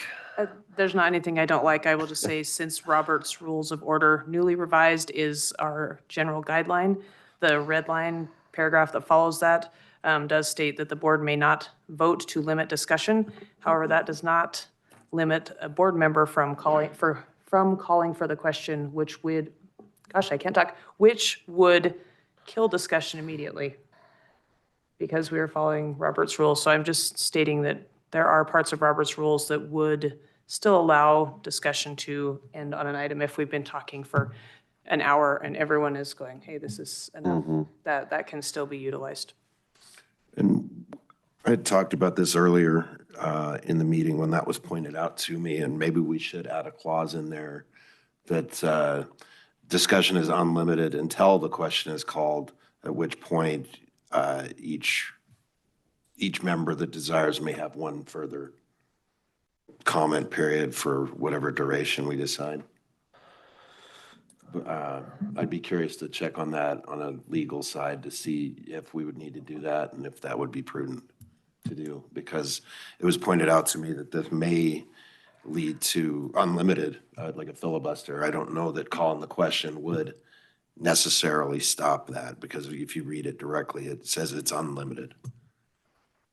My take on this would be that if we are putting this into policy, that yes, that's exactly what it would do. It would allow for a filibuster. Whereas Robert's Rules of Order is pretty clear. Call the question means call the question, period, end of story. It wouldn't even be everybody gets one more chance. It's end it. And if enough of us want to continue discussing, we will reject the call to question, and we'll be able to continue. So thank you, Teresa, because that's a good point that I should have read better. I would advise that we not restrict ourselves from being able to move on with the business by including this language that we are not allowed to limit discussion. That we need to be able to limit discussion if we have a runaway board member. I think it'd be wise to get a provision in there. Yeah, and it says it in our red line here, but of importance is that paragraph that we're discussing right now did come from BDDD that we would be deleting. I have to think every time about all the letters. I think that it's pretty important. I mean, so I can do one of a couple things, a few things. I can talk to legal about what they think is good language to, you know, be flexible with people having an opportunity to speak, but also put measures in place to, you know, move things along. I can conjure that up myself if you'd like, or I can work with our board president on some language based off of what, because in the end, this is his board. It's your collective board, but it's his, and have that proposal. It's important to note too that just because I'm assuming we'll bring this back in 2 weeks, and if we bring something that you don't like, you can say no. We want it to look like this instead. However, if you have a decent idea about what that is, for the sake of time, you can always share with me what your ideas are, and I can make sure to discuss with our board president as we try to craft language that accomplishes both. Because I don't think anyone here wants to have endless conversations, but I also think that people don't want to be muted and halted short of their ability to share an opinion. So, or to ask questions. So I think there is excellent language that we could put in there that more or less identifies all of that. But if you have something you really think needs to be made clear, then make sure you share that with me. That would be my request, is that there's some language put in like that. Okay. So that. Yeah, I'd also like to see something that can limit discussion, but also gives everyone the chance to have a chance. Yeah. But yeah, having somebody talk endlessly until midnight when we're required by law to shut When down it shuts down. Yep. could be a very real possibility.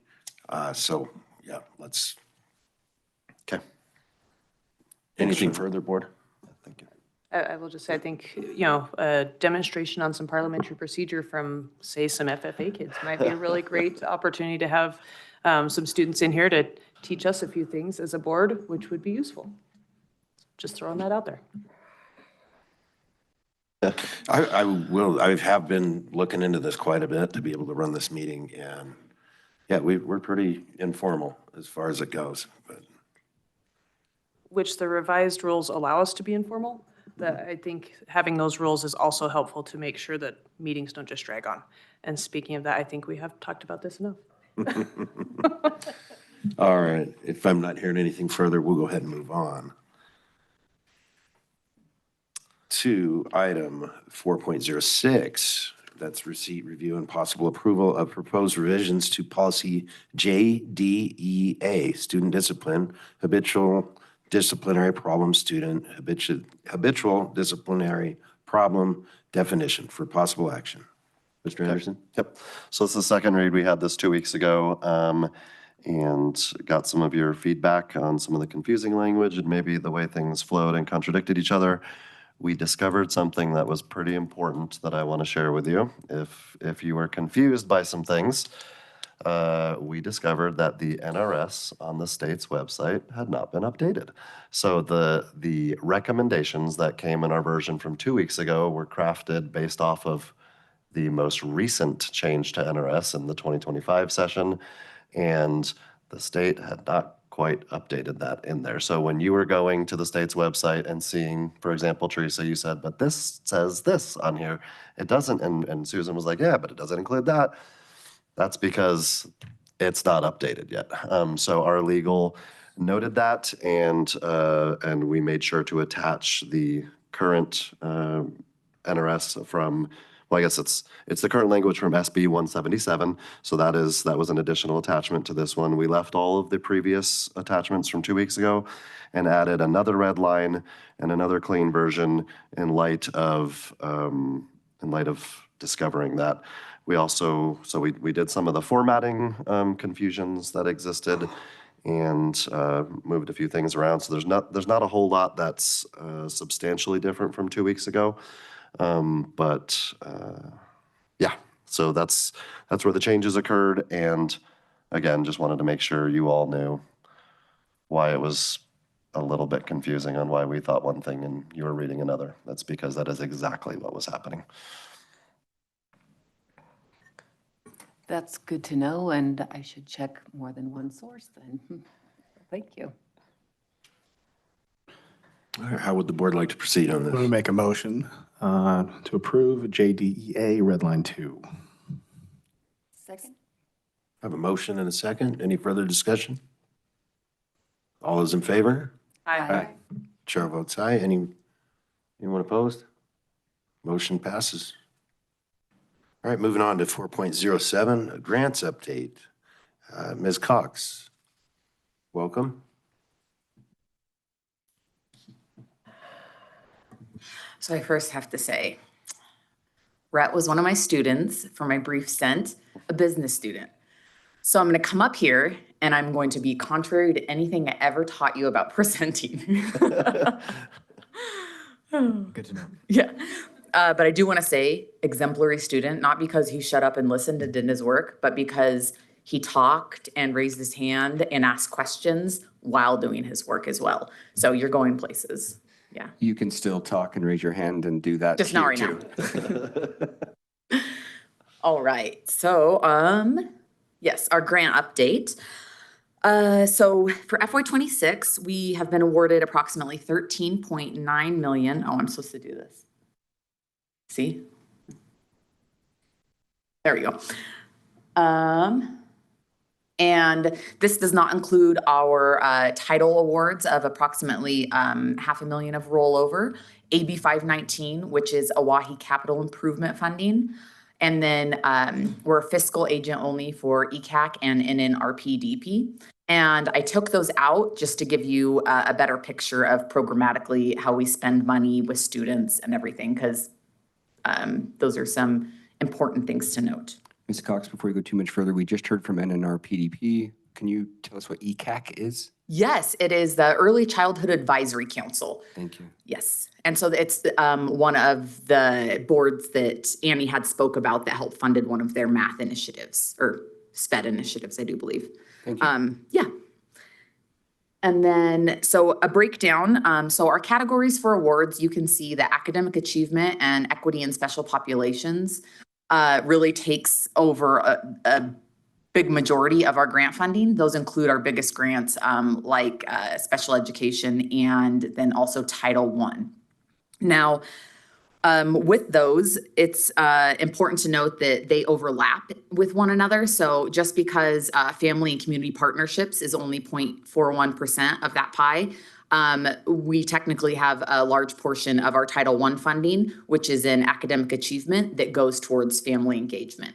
So each grant, those are just the big mandates, but all of them have a little bit, like special education has professional development in it, for example. We use some Title I for CTE supplementing. And so they kind of overlap here and there as well. These categories, they reflect how funding is defined, not how students experience services. And that's important to note because sometimes we look at this or people get wind that, we're offering these extra programs or spending a lot of money here or there through grants. Why can't we do whatever, right? Well, we're mandated and restricted in a lot of ways by state and federal, state, and local requirements on where these funds go. They're determined by enrollment, demographics, and statutory requirements. So as enrollment numbers change and ours go down, so does our federal funding, right? So it's, and then our demographics, if we have less EL students, we get less EL money. So a lot of that changes those pie pieces. And one thing I want to say, because money is of the utmost importance right now, is that if you have questions, and this is for the public as well, if you have questions about why certain funding categories look the way they do, or would like to see something different, I encourage you, in fact, I urge you to stay engaged with local, state, and federal legislation, budgets, and funding decisions. Pay attention to what's on the ballot and who's making those decisions at every election, not just presidential years, because that's what determines where that money goes. So if why is all the money going to SPED and English language learners, right? My kid isn't one of those. Pay attention, vote, participate. Sorry, that's my soapbox. And then, so some highlights from our grants. We brought on a BCBA, so a board certified behavioral analysis in-house, and they help change special education students' behavior through data analysis and assessment, and also staff training. And this saves us long-term costs as well as strengthens our staff capacity and efficiency. Elite, our alternative education program here at Elko High. Last year at this time, we had only graduated 4. This year, it's 12. So having that instructor in-house, and because last year was the first year it was on board, this year it's 12 students that we're changing the lives of that may not otherwise have succeeded. So that's super exciting. And then the 21st Century program, it's an after-school program. We actually brought that program to Sage Elementary, and Principal Harris has approximately 50 students, that fluctuate. They don't always all show up, that participate in her program. They receive tutoring and enrichment. So another grant win.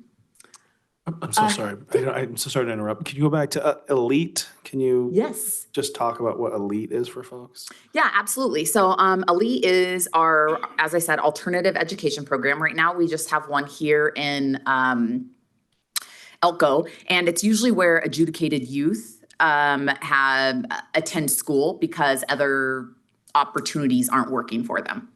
Yeah. And they, Emily and the instructor and Ray and all of them have got together, and they have a process for figuring out how students qualify for that program. Perfect. Thank you so much. To clarify, if there's a permanent expulsion, would they be qualified to be able to go to Elite?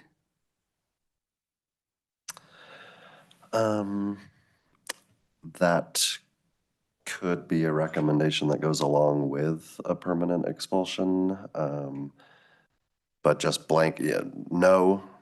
If you just say there's a permanent expulsion without that caveat of we want to offer this to that student, then they would not be eligible for it, just as is the case with an NVA. Usually if there's a permanent expulsion, we would say, but we would like to offer this to you. That's different though, because a permanent expulsion typically has to do with physical proximity to other students. And by going into Elite, you would be in physical proximity, so would need some sort of justification, in my opinion, as to why okay for physical proximity here versus somewhere else. And then very specifically, the Elite program is at the high school level as opposed to, let's just say someone was expelled at the middle school level. I would not advise sending a 7th grader to the Elite program at the high school. Thank you for the clarification.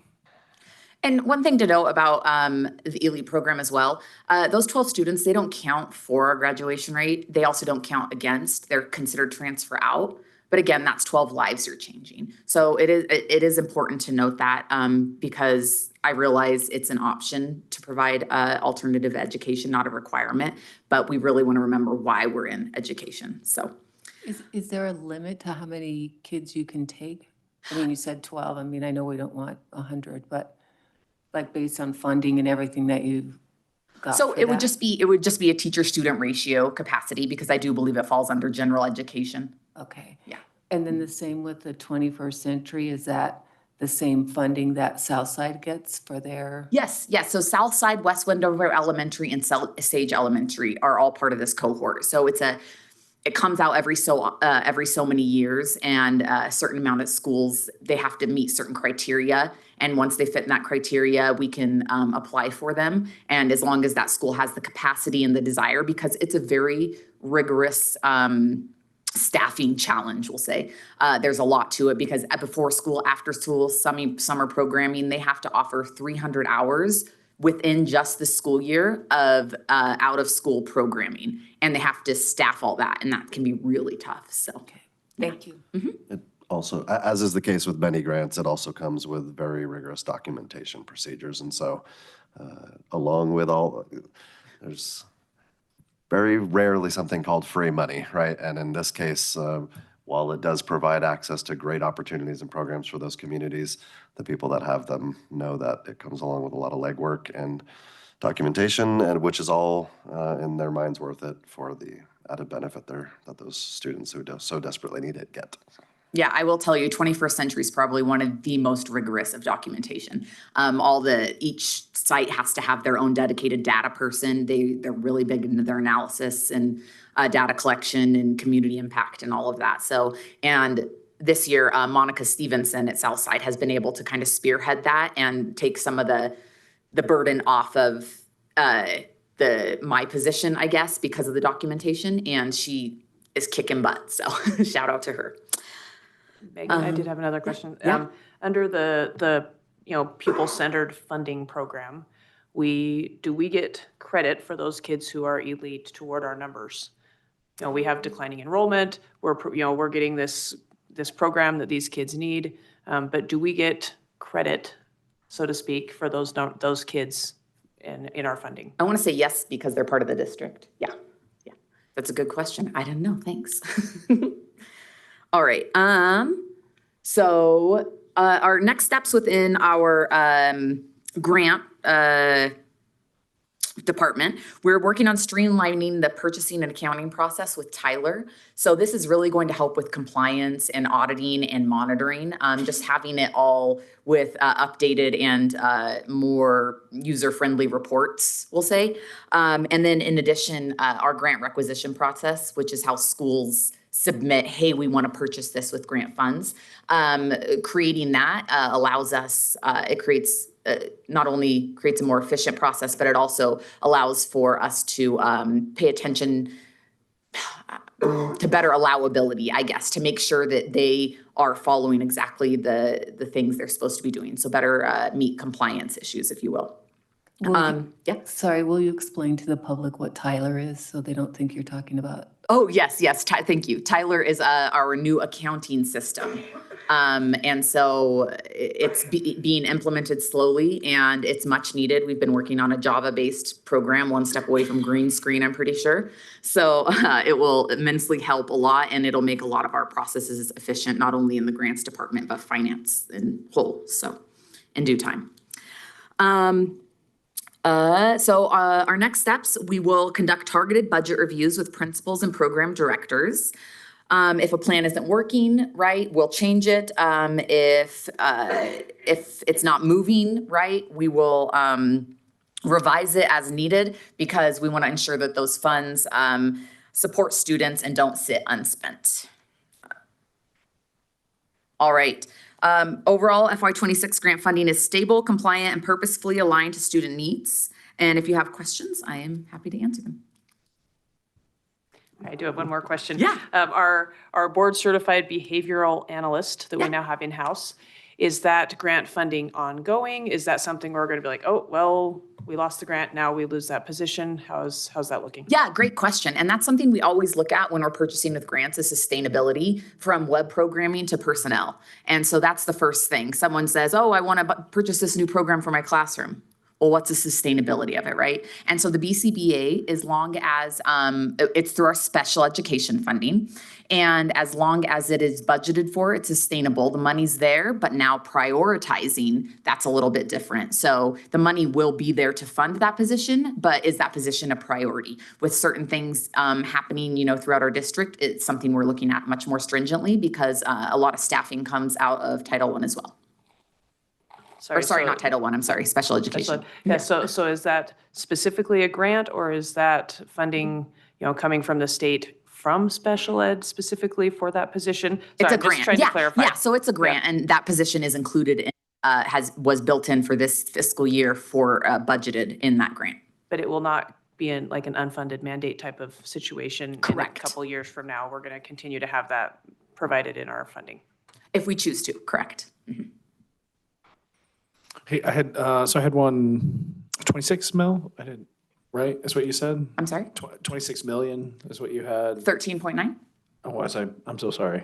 13 point. I don't know where I got 26. Yeah, I'm sure I know, I'll double it. I don't know where. Yeah, Just I don't some know numbers where on a 26 computer. So sorry. So No when that worries. gets on Facebook, so sorry. Yeah. Anyway, so 13 mil. Okay. Do we know? Do you offhand, if you have this, great? Did you know what we used to be, say, I don't know, 4 years ago or so? Well, it was much more significant because of COVID. We got a very. About COVID stuff. Was it like super, I don't know. Here's what I'm at. The reason I'm asking is, and I appreciate all of this. This is fantastic.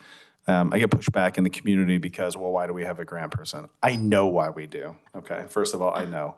But secondly, we see the benefit anyways in front of our eyes, but this is a pushback I get all the time. Why do we have this position? And I know we do.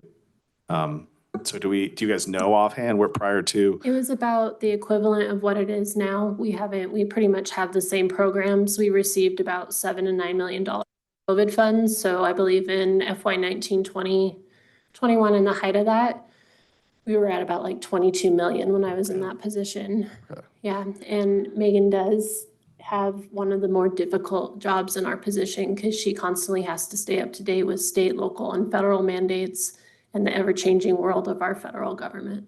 Yeah. So yeah, well, that's the other thing. I was just trying to prove that we need this, like in this meeting. Thank you. And I know that we do need it. I'm not trying to do it for anything, any malfeasance here. I'm just because it is something that comes up. And then the other thing I just want to say was thank you so much.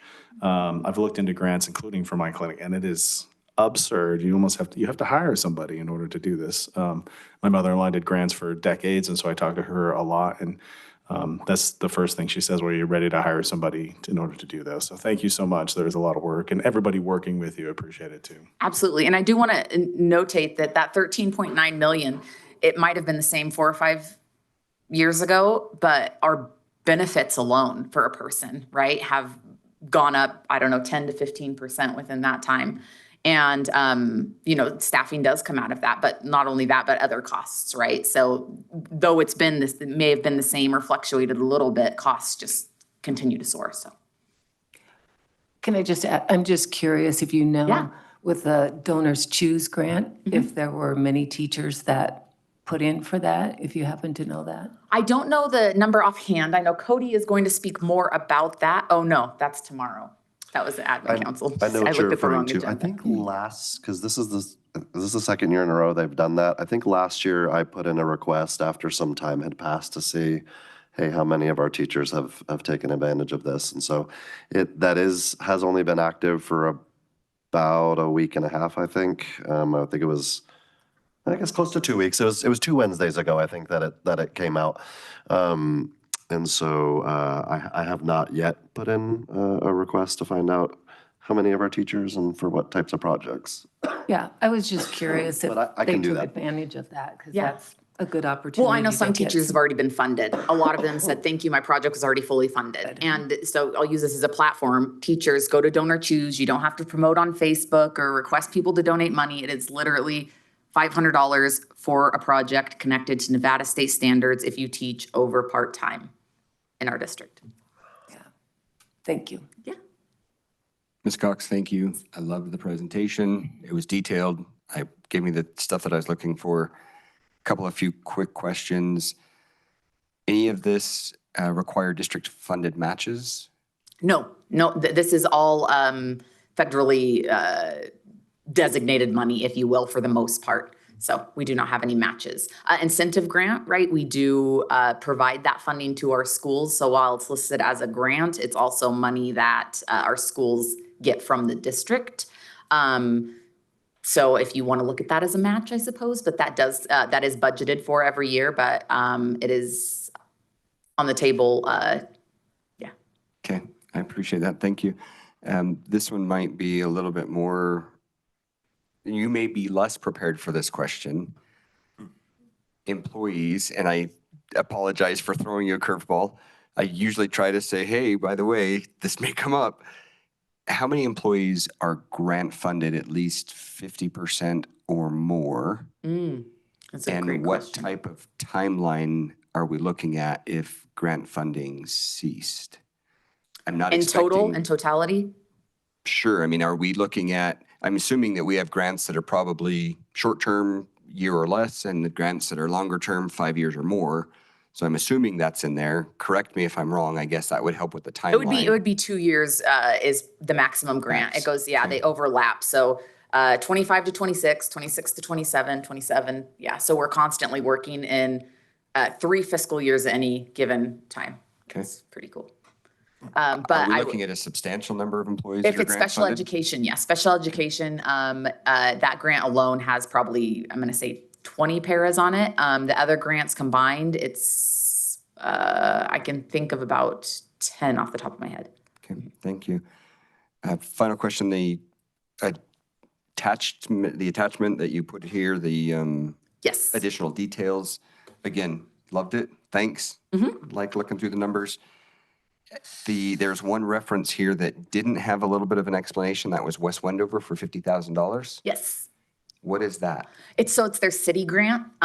So So the city of West Wendover gives the Elko County School District $50,000. correct, if they apply for it. So right now, I think they have money for a marquee. There's a couple applications that they've requested to submit for some cheer and track gear.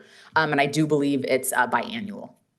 The schools in West Wendover will often use at least a portion of this money to apply for both the NGM and the incentive grants, because it is highly encouraged to have some matching funds from their own end towards those projects. And so as long as it meets, because the city of West Wendover has its specific aims and goals that they hope to accomplish with those funds. And so as long as those things coincide, then that's something that we see frequently from them, is utilizing that money to, in an intelligent fashion, to double that, even, double the donation to another donation. So. Oh, and there's a robotics application they have in too, so. Great, makes sense.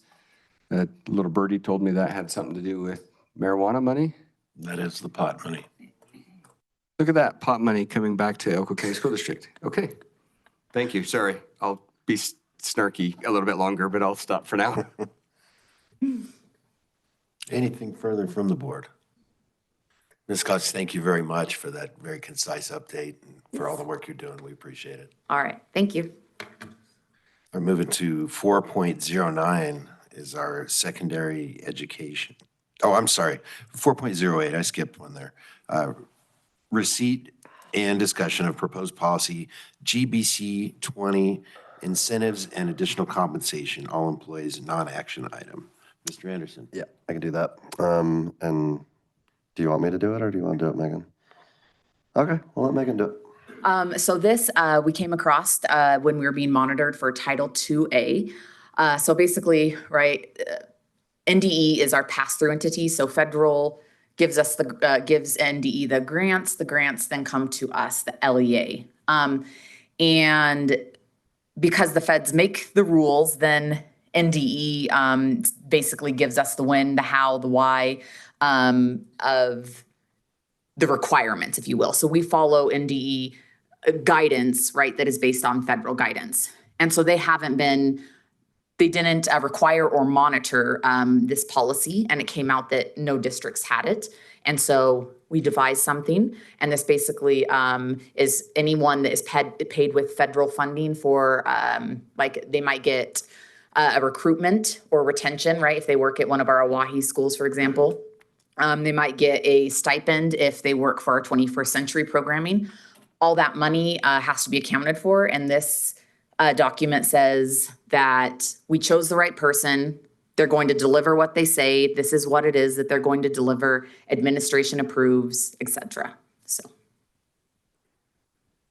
So short story, this policy is to put us in compliance with the requirements of the grant in order for, because we do have multiple people across our district who receive these incentives and retention and those types of monies from federal funds. So, or federal grants and federal dollars.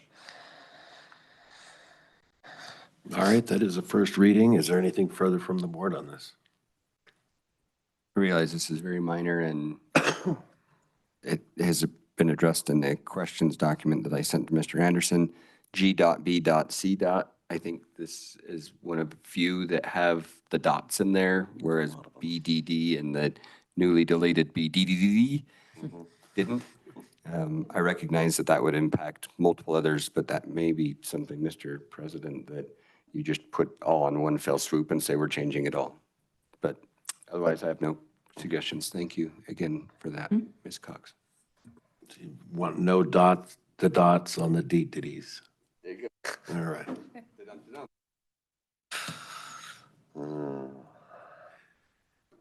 All right, Board, we will move on now to item 4.09, secondary education update. Mrs. Nelson. See there. Hi.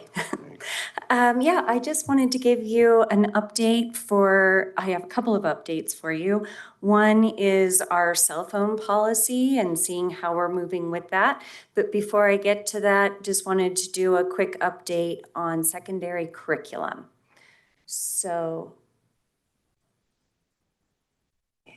And I'll go ahead and give you the leeway to move. We'll be addressing 4.09 and 4.10 together. Okay. We don't have to formally jump. When you're ready, go right ahead. Okay, great. Thank you. So our mission is to, of course, prepare students for college and career in secondary education. And whoops, going the wrong way. There we go. And so I asked the schools, I know you guys are kept abreast of a lot of the things that are going on in the district, so it's hard to find things that you haven't already been made aware of. But I asked the schools to get creative and tell me what they're really like, what's going on right now for them. And so these are a couple of updates. Carlin is working with parents. I know we have a couple of new administrators there, and they really would like to get parent feedback on how they operate in their school. So that is what they are working on. Wells is doing some amazing things with their Skills USA and Tech Theater students. This just blows my mind that they're installing OSHA certified basketball shot clots, redesigning cook shack doors, mounted elementary coat racks. They've installed wireless theater lighting, updating plumbing and water. I mean, if this isn't just getting ready for next steps, I don't know. I mean, just incredible, wonderful work coming from Wells Combined as always. And Adobe Middle School has been using the Lexia program, and they have actually rescheduled their day once a week to get kids access to Lexia for 40 minutes a day for targeted reading, and that meets them at their level. So the high-end readers are getting support to help them advance, and then our low-end readers are being brought up. And this was something that we thought that was only going to be provided to the elementary, but Candace was able to get creative for us, and we were able to find some extra licenses so that it could be used at the secondary as well. And we thought that their design and model with this would be a good fit with Lexia. So I can keep you updated on that, but Lexia has been a really powerful program for them. It gives them quick data, and they are, they've seen some success with it. There is something that I received after I turned in my PowerPoint, so I apologize, but I really wanted to share this as well. This is an update from Elko High School. Mr. Foss wanted to remind us, going back to graduation rates, in 2023-24, their graduation rate was an 84.69%. And this last year, they were up to 89.4%.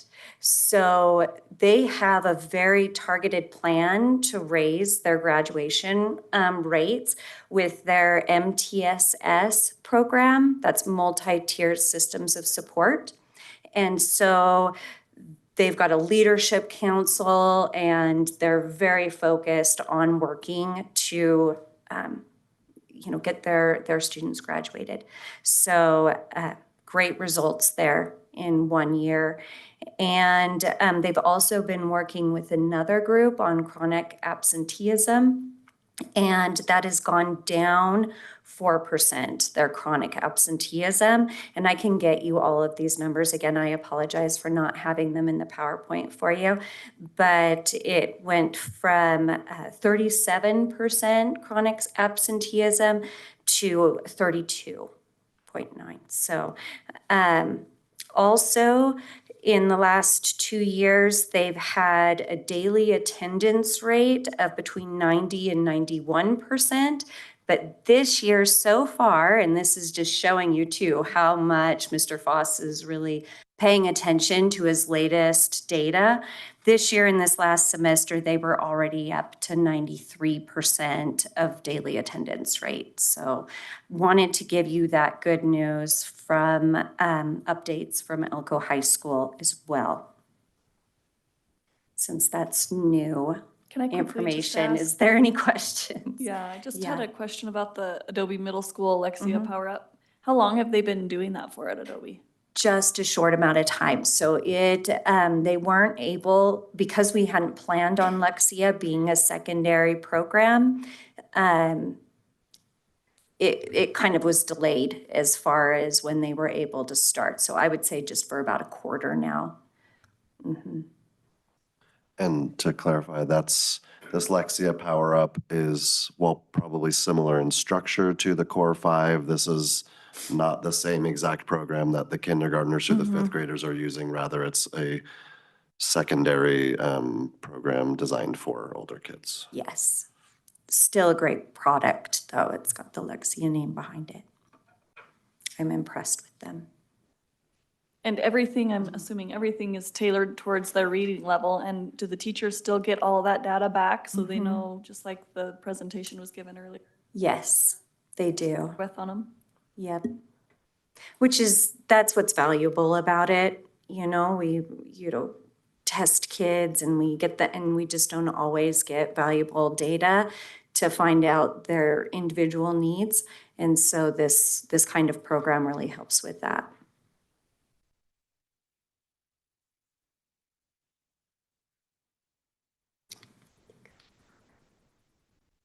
Also, just a quick update on Battleborn Youth Challenge. So many of you know that we had a graduation at semester. We had 51 students graduate with certificates of completion. And we also had 4 students graduate with an adult diploma, and 1 student graduated with a standard diploma. So all 51 were the full attendance that got the certificate of completion. Not all of them were up for a diploma. So some of those students were juniors. And then right now, that number is actually up to 39 students just since I turned this in.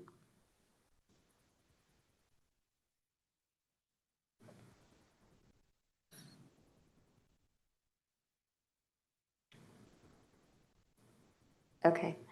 And so here's a roadmap of how we want to move forward with secondary curriculum, keeping in mind our budget constraints and really trying to do a lot with what we have. And what we really have is a very powerful teaching base. And so we want to maximize the talent that we already have in our district and help our teachers become leaders to design a curriculum that will work for new teachers and incoming teachers, and also just good professional development for themselves. So we started the year, of course, we had the science textbook adoption, and so we had the training that went along with that. And then we also had a teacher-developed math pace and sequence guide, sorry, tongue twister for me tonight. And so that was just phase 1 with that math group. And so I'm just going to skip to the next slide that was just this one. And this is hard to see for you, I realize, but I just wanted to give you kind of the overview, just kind of a snapshot, if you will, of what that pacing guide looks like. So right now, if we look at the very bottom, you can see that the tabs start at kindergarten and they go through calculus. So in one room together, we brought all of just a great section of math teachers that had kindergarten teachers, first grade, second grade, third grade, all the way up to calculus. And then they worked in their teams. They brought in their textbooks, but they also brought in other resources that they're using. And we also looked at common assessments. That's always something that we kind of struggle with, is just having the teachers buy in to their own common assessment. So they then,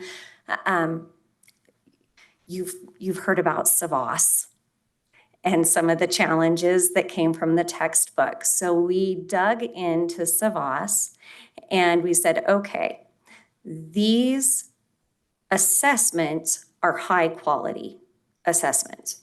Nobody could argue with that.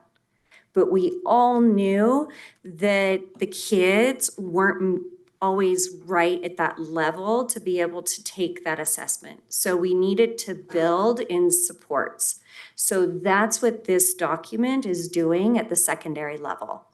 So the teachers then looked at the high quality SAVAS assessments, decided where their kids were struggling with that assessment, and they built in additional questions to that assessment so that it could help those kids reach that level. So we didn't dumb anything down.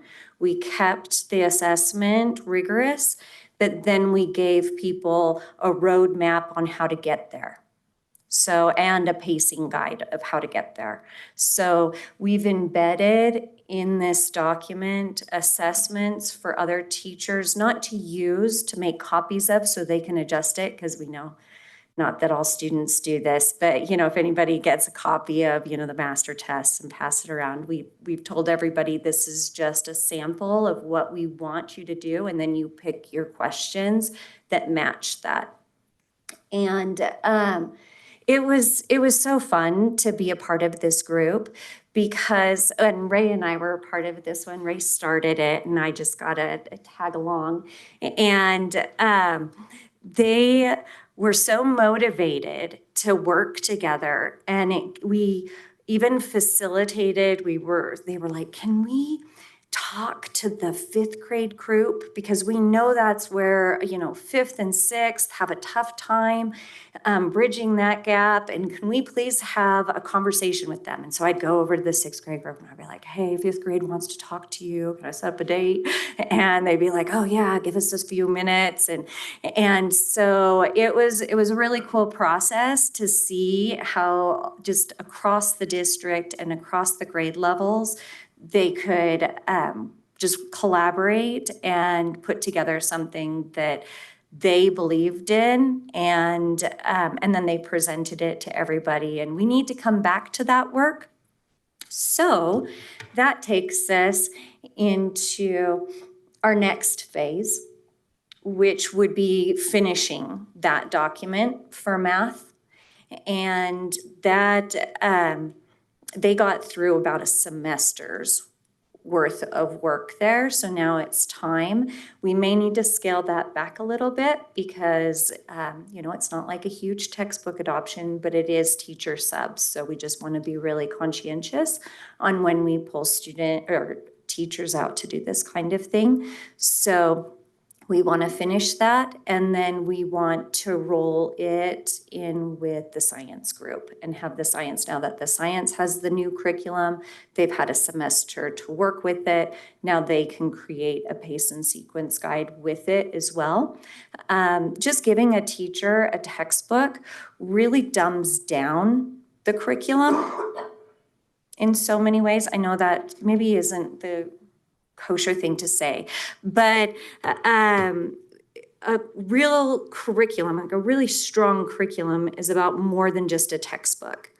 And so we want to give our teachers all the tools And why not have that collaboration across the district and see them talking to each other and saying, oh, I've got something like this. Oh, I've got a program that can help you. This is how I do it in my classroom. And we're really saving our resources, but we're using them in a smart way, I think, by having the teachers buy into creating this for us and with us.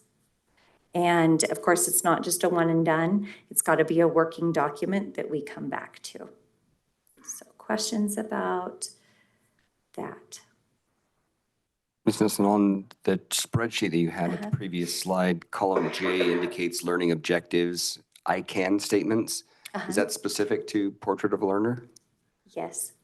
And it will tie in even more. So these teachers weren't as familiar with Portrait of a Learner, but you can see where I was, and Ray and I were kind of embedding some of that language into it so that that can be a next step as well. And they can start to build where the competencies will also fit.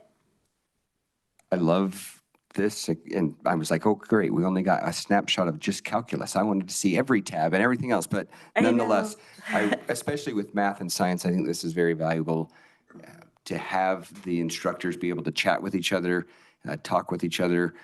1 + 1 is always 2. It's, kind of that hard math, hard science. I recognize that in English, you can have a million books that all describe what a thesis is or a theme or whatever is, but it's kind of, you teach math, you teach science, that's just kind of what you're teaching. So to bring everybody together and have these best practices and then have a roadmap for them to be able to break it down so that we have consistency across the district, I think is exactly what is needed. And hopefully collectively now we'll be able to continue to see scores going up and not just, oh yeah, this school did really good here, but nobody else kept up with it. So thank you and your team and all the instructors who participated in this.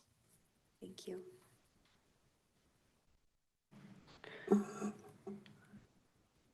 And then, of course, our next step is, like we was just mentioning, is connecting this all to the competencies and to our Portrait of a Learner. And so we want to give a full launch starting next fall, and we'll start that work now, actually. We've got the teachers coming together to put together the progressions for the Portrait of a Learner. So what the teachers will do with that is we've got them coming in February. We've got a great team spanning across the district and in elementary and secondary. And they will be introduced to all of the competencies that we created as a community. And then they will start to build how a person could see how they're moving to mastery of these competencies. So, and it would change, right? Because when you're a capable communicator in first grade, that's going to change when you're in 9th grade. But at least they might not see themselves in the same progression. So that's okay. But we want all the teachers to come together and be working on it and discussing it, because I think these competencies can really help kind of streamline, again, not just where all math is talking to each other, but across the curriculum. So this becomes the language that a math teacher can say, hey, we're building creative problem solvers here. And then a kid walks down the hallway and they go into science and the teacher says, hey, we're building creative problem solvers here. And they just keep hearing and seeing it in a different curriculum, in a different context, but it's the same language. And I think that really helps just give a purpose and design to our students. So questions about that?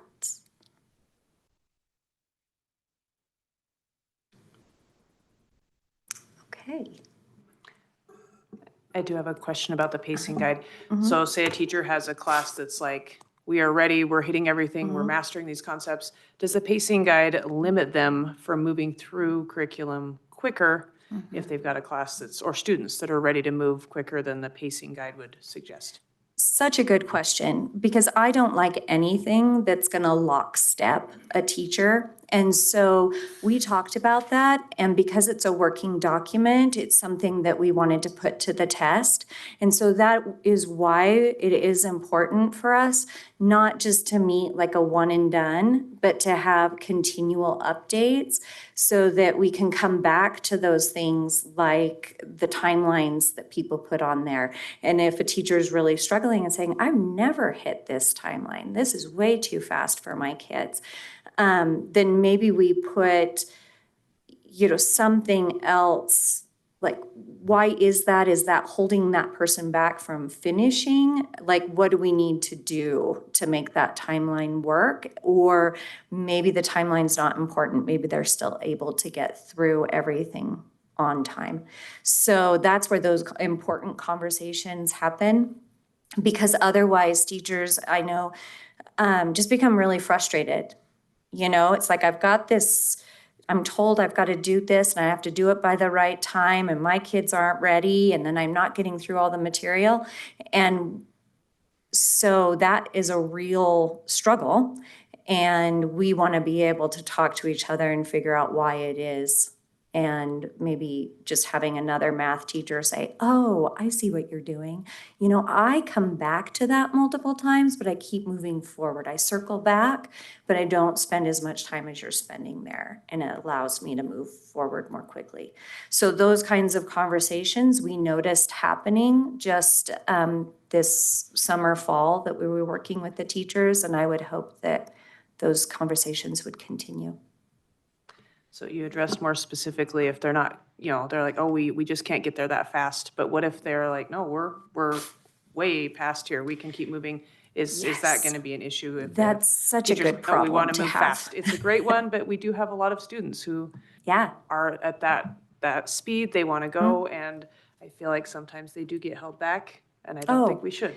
Yeah, no, I agree. And we did bring in teachers that were working with more advanced students, and teachers that were not working with the more advanced. And so there was quite a difference there. And we really wanted to create something that was sort of for like a new teacher coming in, especially. And then a teacher, as they get, students who maybe are at a more advanced, they know what the pacing is. And a new teacher doesn't always know that. They don't always have that, what am I doing tomorrow, in their mind. So by having this pacing guide, we hope that it will actually help them, because they can look at it and say, oh gosh, yeah, my students are ready for this next thing. I wasn't, but I've got it right here. So yeah, I hear your concern, and that is kind of how we want this to be used, is something that has that flexibility, but also we wanted to have the timeline in there so that everybody can kind of have those discussions. Like, this really shouldn't take you 3 months to get through.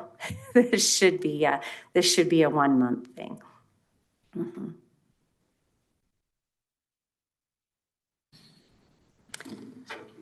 Okay, and then I have my other presentation, and I don't know how to get to it. Item 4.10, presentation regarding policy JDBA.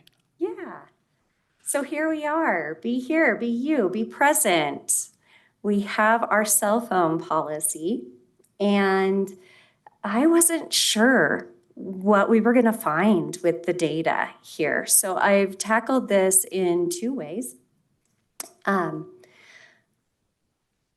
This is just a status report, so we know we're at the semester mark, and all of the data that I collected was just for the first semester. But just showing data in one semester is kind of tough to build a context around. So I reached out to all of the principals to get their take on how things were going in their schools. And I got a lot of feedback from principals. They really wanted to ask their teachers and make sure that they gave me accurate and up-to-date information. So know that all of the data that I'm showing you from this survey was from the principal's perspective, but many of the principals reached out to their teachers and students to see how things were going before they took this survey. So this is just a quick summary of the results. One thing that we weren't sure about was just cyberbullying result. And when we look at our data for cyberbullying, that's going to be all cyberbullying, even cyberbullying that happened outside of school hours. So I needed the admin to tell me whether or not they felt that cyberbullying was continuing in school. And we found that it reduced in school cyberbullying quite a bit. Without having the cell phones around. The teacher reinforcement was strong, which is great. There's buy-in there. The teachers believe in it as well. And then we kind of got into a couple of the main goals of our cell phone policy, and we still have feedback that is, I'm just not sure. If I can speak definitively on whether or not we've changed student social communities or how much it's impacted academics. So that I will show you. So here we have the results from the cyberbullying and whether or not it changed tensions and conflicts between students. And 1 is no change, 5 is a significant improvement. We can see most principals, and these are also K through 12 principals, they do see that it's helping. Teacher support across the board, very strong. And I also gave you quotes up here from the principals as well, because they would send in little notes to me. So students are not arguing with teachers about the policy, and parents are very supportive, is what one principal said. The social restoration. So we haven't changed the world in one semester. We're not necessarily seeing a huge shift in how students want to communicate with each other. And then our mixed is just how much we feel like it's changing the overall instructional focus. And I don't know, Rhett, can I put you on the spot here? How do you feel about these results? Does that seem about right from what you've seen with no cell phones in the school? On the social restoration area, I can agree with that, with those like numbers that you're showing. My personal, like what I've noticed is in classrooms, there's significantly less cell phone use, obviously, but the second they're outside the classroom, the phone use is just insane, you know? So like, I think the sense of community thing, at least what I've seen, has probably been not incredibly effective. And I don't think it's like even the phones to blame in that area. In a way, I'd even say it's just kind of what students want to do, you know, and just, you know, phones have that allure to them. And so it's really hard to combat that, you know, school events and those things, you know, being student body president, I plan those events. In a lot of cases, a lot of kids don't really want to participate in those things. You know, but there's really, it's not really a policy change or anything with the phone policy that affects that. I think that's just kind of how it is in the modern day. But I will say in classrooms it is extremely effective. And I have noticed there is more attention being found in like those, in my classes personally. Thank you so much for letting me put you on the spot. I knew you could handle it. I knew you had this. And I appreciate your candor because, yeah, we're really just very curious in honest results here. And we understand that we're not going to solve all of our issues with just one policy, but I feel like we're moving in the right direction anyway. For sure. As well. Thank you. And I know that this it cut off for me too, this little graph. So I put in the bullet points as to what are our biggest challenges. It's identifying the peripheral devices, so the earbuds and the smartwatches, all of those things, very difficult. Managing the parent-only device return rule.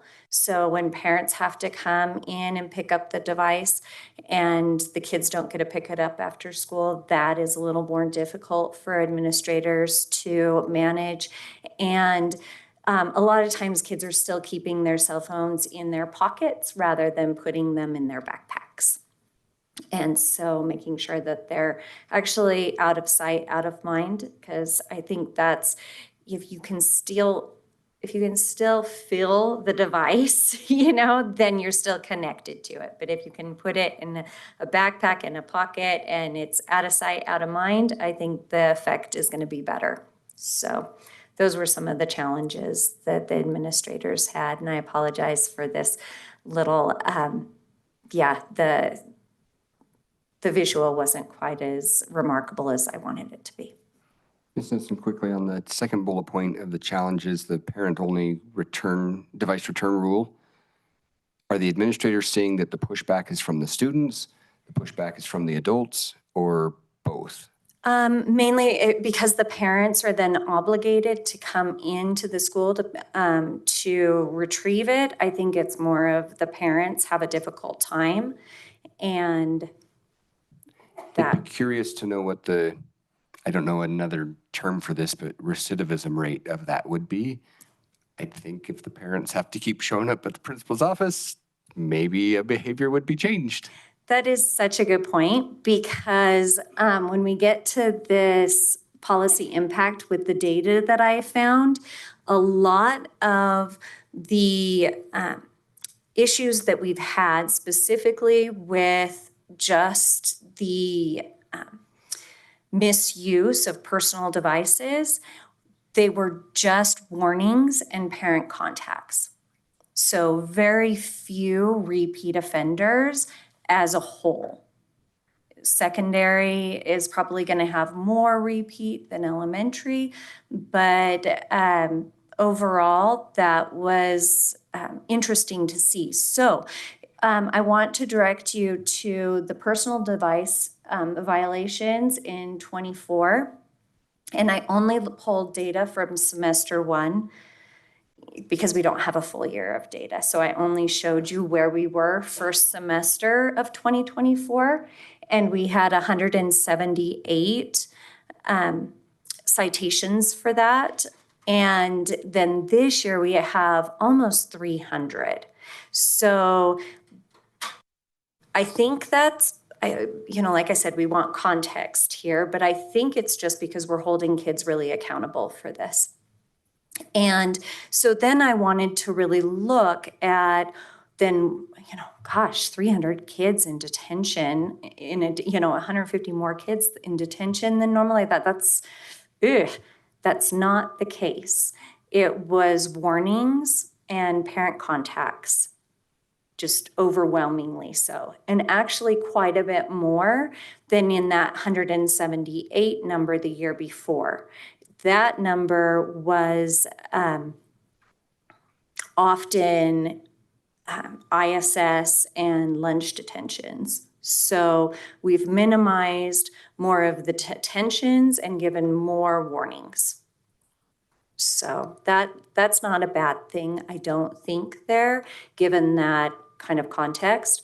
Bullying incidents, this one is misleading. I'm sorry. It looks amazing, but I do have to tell you that before in 2024, we didn't separate out cyberbullying. So that's all of bullying. And that was 30 bullying incidents.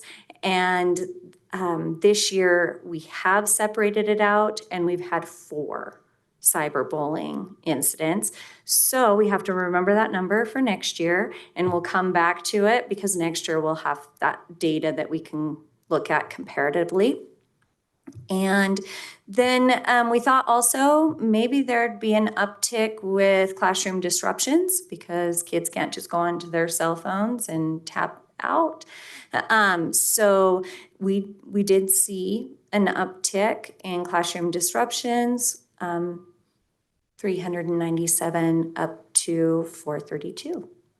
So, questions about that data?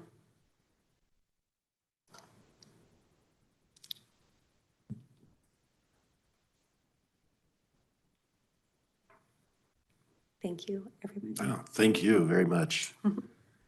Anything else from the board? Yeah.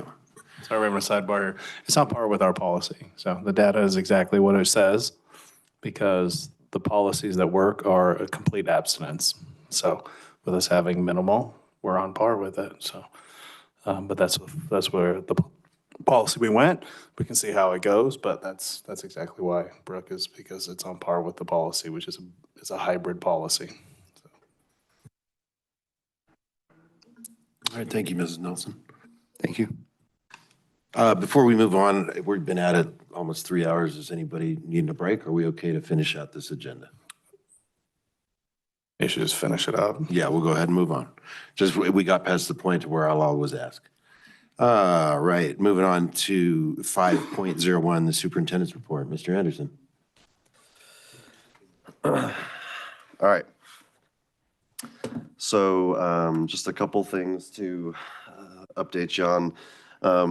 Given the recent attention on enrollment trends, I wanted to point something out from, I don't know how many of you, I know we attach the enrollment update to every single board meeting in the same spot under my superintendent report. There was, because of the way our year ended, there was an enrollment report at that time, I think it was December 29th, that reflected a certain number of student enrollment changes, withdrawals, that sort of thing. But we don't, because of when the year changes to January, a lot of those don't trigger until we come back in the second semester. So when we ran the report again on the 14th, which would have been a week or so after our last meeting, we did see a larger decrease from the November to that January 14 point, which is essentially represents a month and a half of change as opposed to a month of change. But we also did see some gains from from December to January as well. So there's I guess what I'm trying, it's confusing even as I say it. By the time we get to February, we'll be back on a regular cadence of month to month when those enrollment snapshots happen. But the numbers do follow a relatively similar trend. If you there's always that 11-month comparison and year-to-year comparisons at the bottom. And if you look across the years, there's always there's pretty much always a dip from November into December because you have people leave at break or they just don't show up again or whatever. And then there's a bit of an increase from December into January. And so some of those trends are pretty similar to previous years. So that's worth just explaining. And then as far as other things to share with you, I'll try to work through this pretty quickly since you put some faith in me with not taking a break. I don't want to make you regret that. At NAS, at our recent meeting in NAS is our superintendent's organization for those listening. We are diligently working on updating our Invest document pretty much every year, or at least every couple of years as we head into a legislative session. Usually the superintendents from across the state seek seek support from each of the local school boards regarding the priorities on the INVEST document. And so we are working on what those top 5 priorities are, and we're broken up into working groups for what sort of changes we'd like to see made to certain elements of legislation. I'm leading the working group on the read by grade 3 retention requirement, which was unpopular in 2019 when it showed up, and then in 2021 when it went away, there was some relief, and then it was unpopular when it showed up again. Actually, I think it was 27 to 21 to now 25. It's changed every 4 years. It's required, then it wasn't. Now it's required again. And so just some of the nature of the problematic deal with retention, because most studies indicate that retention fails to show long-term positive effects. And so, but acknowledging that we can't just move a kid along when they're not meeting standards either. So anyway, that's something I'm working on. Also had an opportunity last week to go to our Government Affairs Committee meeting, which I try to do as much as possible. And it was a great opportunity to have some FaceTime with some of our local business leaders to make sure they could hear directly from me about an update and explanation about what's going on with our funding and budget, because, you know, just like everybody else in our community, they hear rumors, they see nonsense on Facebook and other published areas, and they have questions about what does all this mean. And so I'm always appreciative of the opportunity to give factual information to our leaders, and just love to encourage everyone who has questions and concerns. You know, everyone has the freedom to, you know, form their opinion and place it wherever they'd like, but in an effort to have some productive conversation and to have true understanding, it's always good to ask questions and work together. So appreciated that opportunity. Had a great morning visit to start off my week today at Sage. They were doing their Rock Your School event. Sage is always so fun in the way they engage their students. The staff was dressed up as carnival folks, and Jessica Harris was the ringmaster, and just a great way to have kids excited and hear kids talking about taking risks and not being worried about being wrong, and making mistakes is okay, and this is how we learn, and just really reinforcing the learning process with our students and have them be excited about being at school.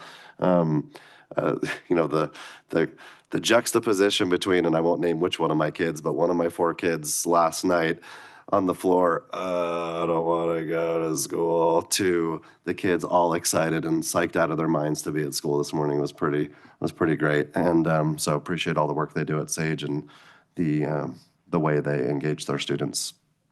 Also had a wonderful meeting with the West Wendover Police Department today. They are very interested in instituting a school resource officer in the city of West Wendover, which has always been a challenge for us to do as a district. So trying to explore how to make that possible, but understanding that, you know, in budget difficulties, how do we do that? But how do we also treat West Wendover equitably from that standpoint? So trying to pursue that. And then just want to address to you know, we've been talking about budget in general, but you know, we had another budget committee meeting today, and that budget committee was able to talk about prioritization of categories, you know, things that they think I should address and kind of the timelines they should be addressed. Also giving very specific dollar amounts to each of those recommendations to make sure they have an idea of what those costs are associated with those areas. I think that when people get a look at how much things actually cost, it astonishes everybody. And we've seen that as a board when we look at doing any sort of capital project, to how much textbooks cost, to licenses for online curriculum. In most cases, whatever people think it costs to run our schools, it's a lot more than that. And so it's been eye-opening for people to see those numbers and to help inform their decisions a little bit, and to make those recommendations to me. So, you know, again, that meeting happened today, so I'll get a nice update on that, and we'll start to really work through as a leadership team about, based on those recommendations, what we think would be good to consider. And something else I want to point out is, as we saw today from Cassie's explanation, it was a little, amusing, not like at her expense or anything, but just listening to her explain the complexity of how those things work, and to hear her say, however many thousand accounts there are, and all the different functions, and I know people try to talk in terms of a school district budget, in terms of their business's budget or their home budget or whatever budgets we interact with. But the reality is it's anything but simple, and it's remarkably complex. And so it's very difficult to understand, no matter how long you are in the job and working in those roles. It's a very complex system, and just about the time you think you understand it, the state changes the funding formula, or the Department of Ed changes some guiding practice, or all of a sudden you have to have a policy about incentive pay, and you have to reframe everything around all those changes. And so there's no way for us in a single meeting or even in a series of meetings. I know we're going to have a board workshop on budget. It'll be good to hear those things, but we're not all going to become masters overnight or in a session on school budgeting.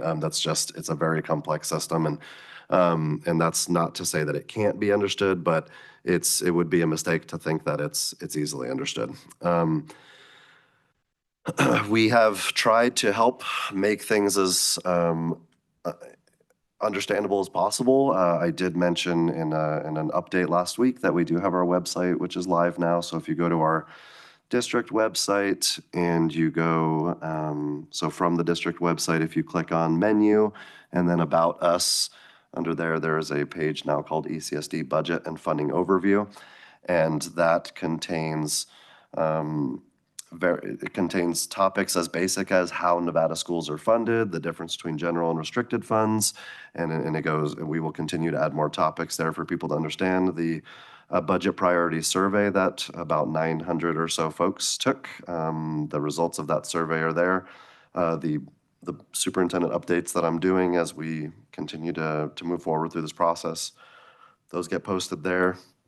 And then there is just a wealth of other information and historical information, from Nevada school funding to ECSD budget documents to other resources that we have. So it's a great place to dig into if you want to dig in, and a great place to help answer some questions, but also probably generate new questions as you learn more. And but this is a great landing page, and we'll continue to update that as we have more information and as things progress forward.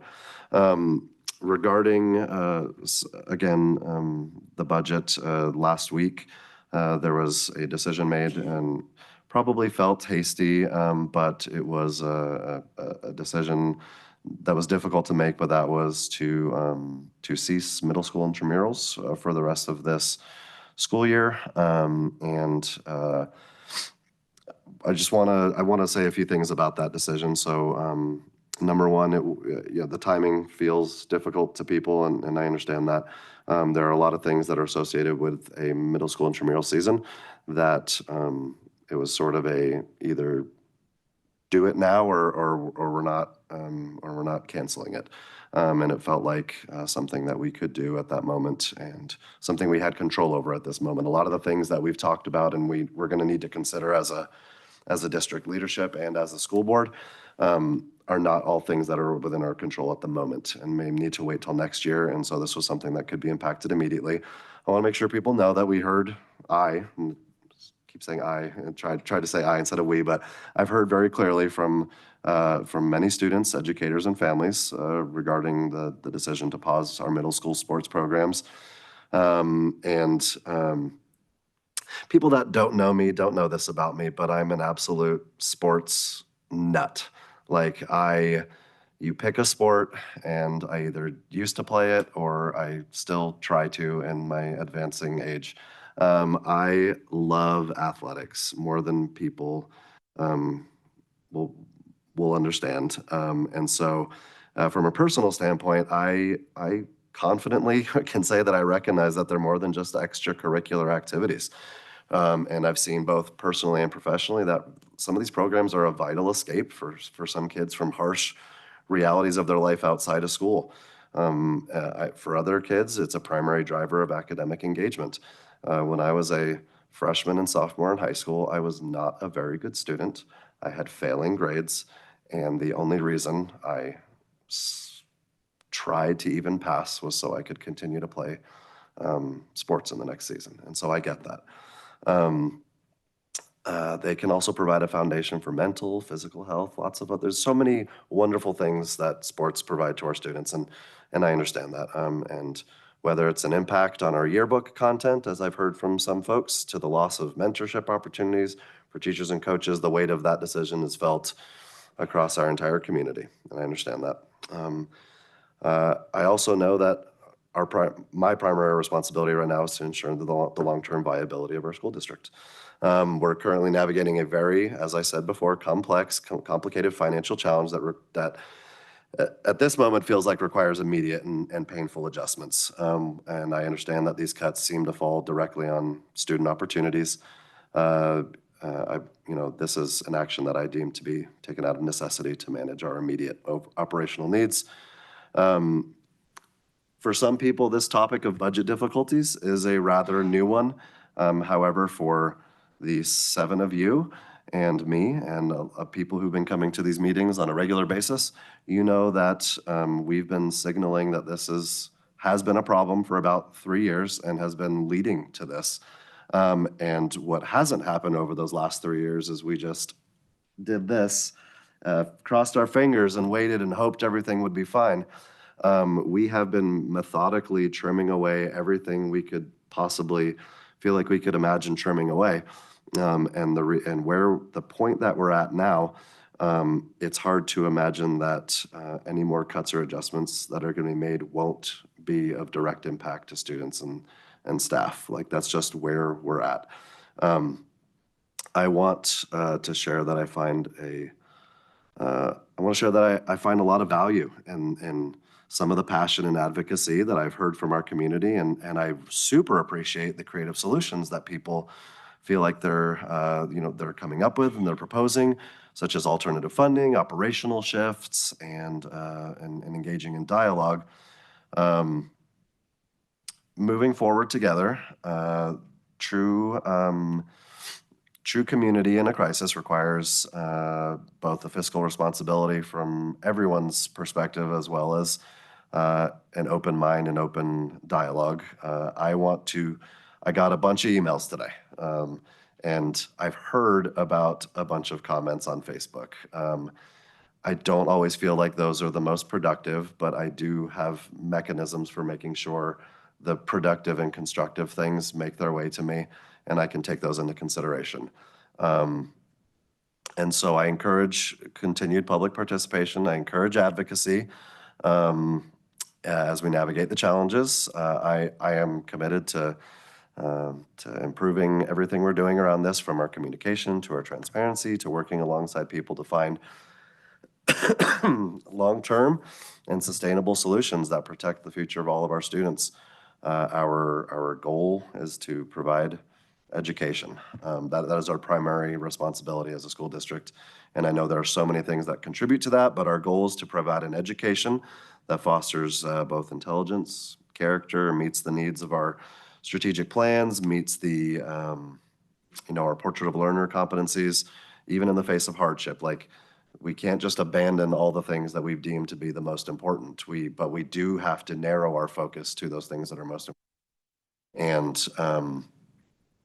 And so that's going to require a challenge. What I feel is important to know is that, again, thinking about these things, that as we go forward and we make more decisions, I have a hard time envisioning any big change we're going to make not being met with the same type of fervor and advocacy and strong sentiment that goes behind those, because everything that impacts a kid's life, everything that impacts a long-term substitute's life, that impacts an assistant principal's life, a teacher's life, a family's life, all of those things are meaningful to all of those people. And I can safely say that All of the stuff we're looking at, I consider to be vital to our schools. And so that's why we have been talking about these as difficult decisions. If they were easy to make and easy to be cut, that's already happened. There isn't, millions and millions of dollars of fluff that's sitting around the periphery of our district right now. That's not the case. So these decisions are difficult. And sometimes it's not that people's lives and the things that matter to them aren't important, but we have to be able to narrow our focus to what our priorities are, and those have been made clear. And it's been good to get some kind of refreshed perspective on that through people's participation in the survey, and totally appreciate emails that were sent in to board members and to me and to other district leaders. Public comment is awesome. I'll be honest, I expected a lot more public comment tonight. We're not getting the engagement in that way, it would seem. But that doesn't mean you can't engage in other ways. And I would encourage people to engage, and I would encourage people to engage respectfully, to engage productively, to engage collaboratively. Finger pointing doesn't seem to help a whole lot. I haven't noticed that be like a great solution in problems. And I think that we can all work together, but this may fall on some deaf ears, but I hope it falls on some listening ears that no decision at this point is, I'd like to say no decisions ever made lightly when it comes to our kids, but in light of what's going on here, no decisions are being made lightly. They are all being weighed very heavily against one another, and trying to determine at the core of our school district and with the funds that are available to us and what we have in front of us, what do we absolutely need and have to have in order to meet the strategic goals and move forward and with the things that you as a board have tasked me and us to do. And so that's going to always be the guiding principle. And with our students at the forefront of our minds and our staff supporting them. So I just wanted to say some of that, all of that.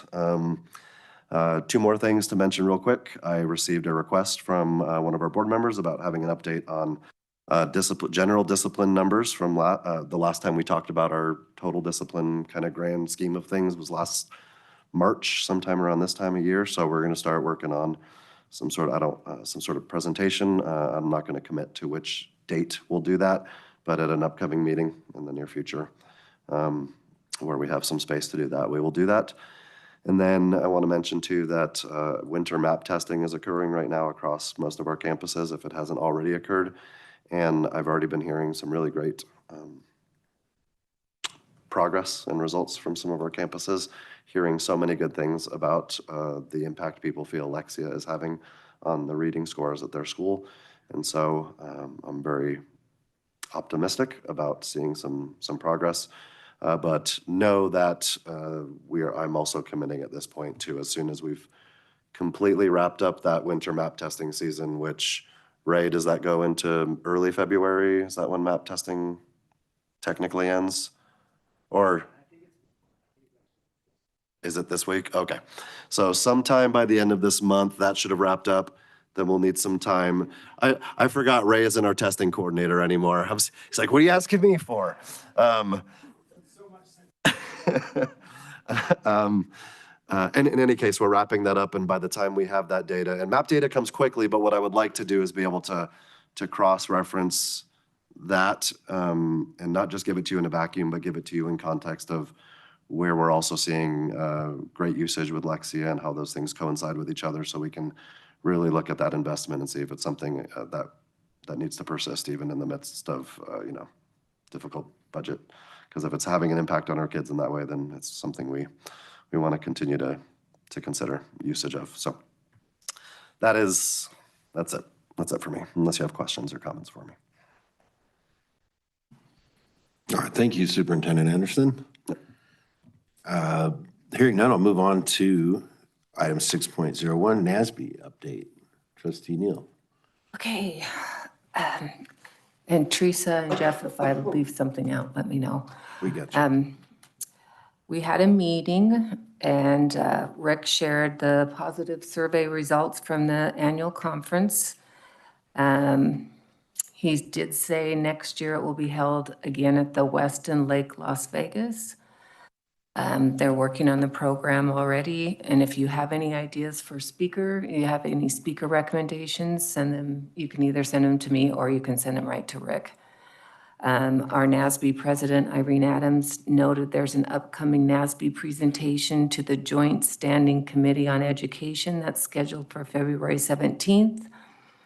I did look, I'm not sure if it's, will be on YouTube or whatever they post that on, that anybody can watch or not. So I'll try to find out if you're interested in that. The reminder that Hillary and myself have sent out to have the survey completed by January 23rd. There was a video, a link to a video from Dr. Wakefield that's helpful. The survey gives you guys a chance to give your input on Nevada's district performance framework and the Nevada school performance framework. So if you've already taken that, thank you. And then we had a presentation from Tom Hendricks, a school board member in Lyon County, as well as Principal Julie Baumgartner. They presented a proposal allowing high school students to choose an assessment aligned with their post-secondary plans rather than requiring the ACT for graduation. They emphasized that the proposal would be fair, more inclusive, and more relevant for students statewide. The group plans on giving their proposal to NAS as well as possibly the State Board of Education. Rick shared that superintendents he's spoken with have generally expressed positive support. The ACT is currently required to take for graduation, but Principal Baumgartner noted that when students do not take the test seriously, it negatively impacts the star ratings because there's no set number. The state just requires you to take it. And that's all I have. I will say if I can interject, anecdotally, we don't have like data for it, but anecdotally, that appears to be the sentiment across much of our district is we don't particularly, and when I say we, I mean the students don't particularly generally care about the result they get on the ACT. I think those who are very set and college bound and the college they're going to requires the ACT, and that like some do take it seriously, and that's great. I felt like I tried everything I could do to make sure my own son who's taken it took it seriously. But the sentiment we get from a lot of people is, this is just something I have to take. And it's tough that we are held accountable to something that other people don't take seriously because it's not meaningful to them. And I think that's part of this whole idea of having assessments and metrics that are meaningful and having multiple ways of demonstrating proficiency and demonstrating evidence of learning. And when you're isolated to one test that is historically for one thing and one thing only, and that is college admissions, and colleges, many of them are no longer even requiring that for admissions anymore. It makes you wonder why we're using that assessment and why it's shaping so much narrative around if a school is They did have successful or something not. in their slideshow, and maybe you guys can remember the exact number about how many colleges don't require that anymore. And maybe our board member, our student board member, do you care about what you get on the ACT? I'm assuming you do. Personally, yes. The schools that I'm looking at are not requiring the ACT, but I just personally wanted to do well on the test. And so I made sure to study for it and prepare for it. But yeah, in the context of like college, and like applying for colleges, that was probably my leading reason, but it also wasn't a huge reason. I just wanted to do well in it because I just knew it'd be helpful in a lot of other areas. So. Thank you.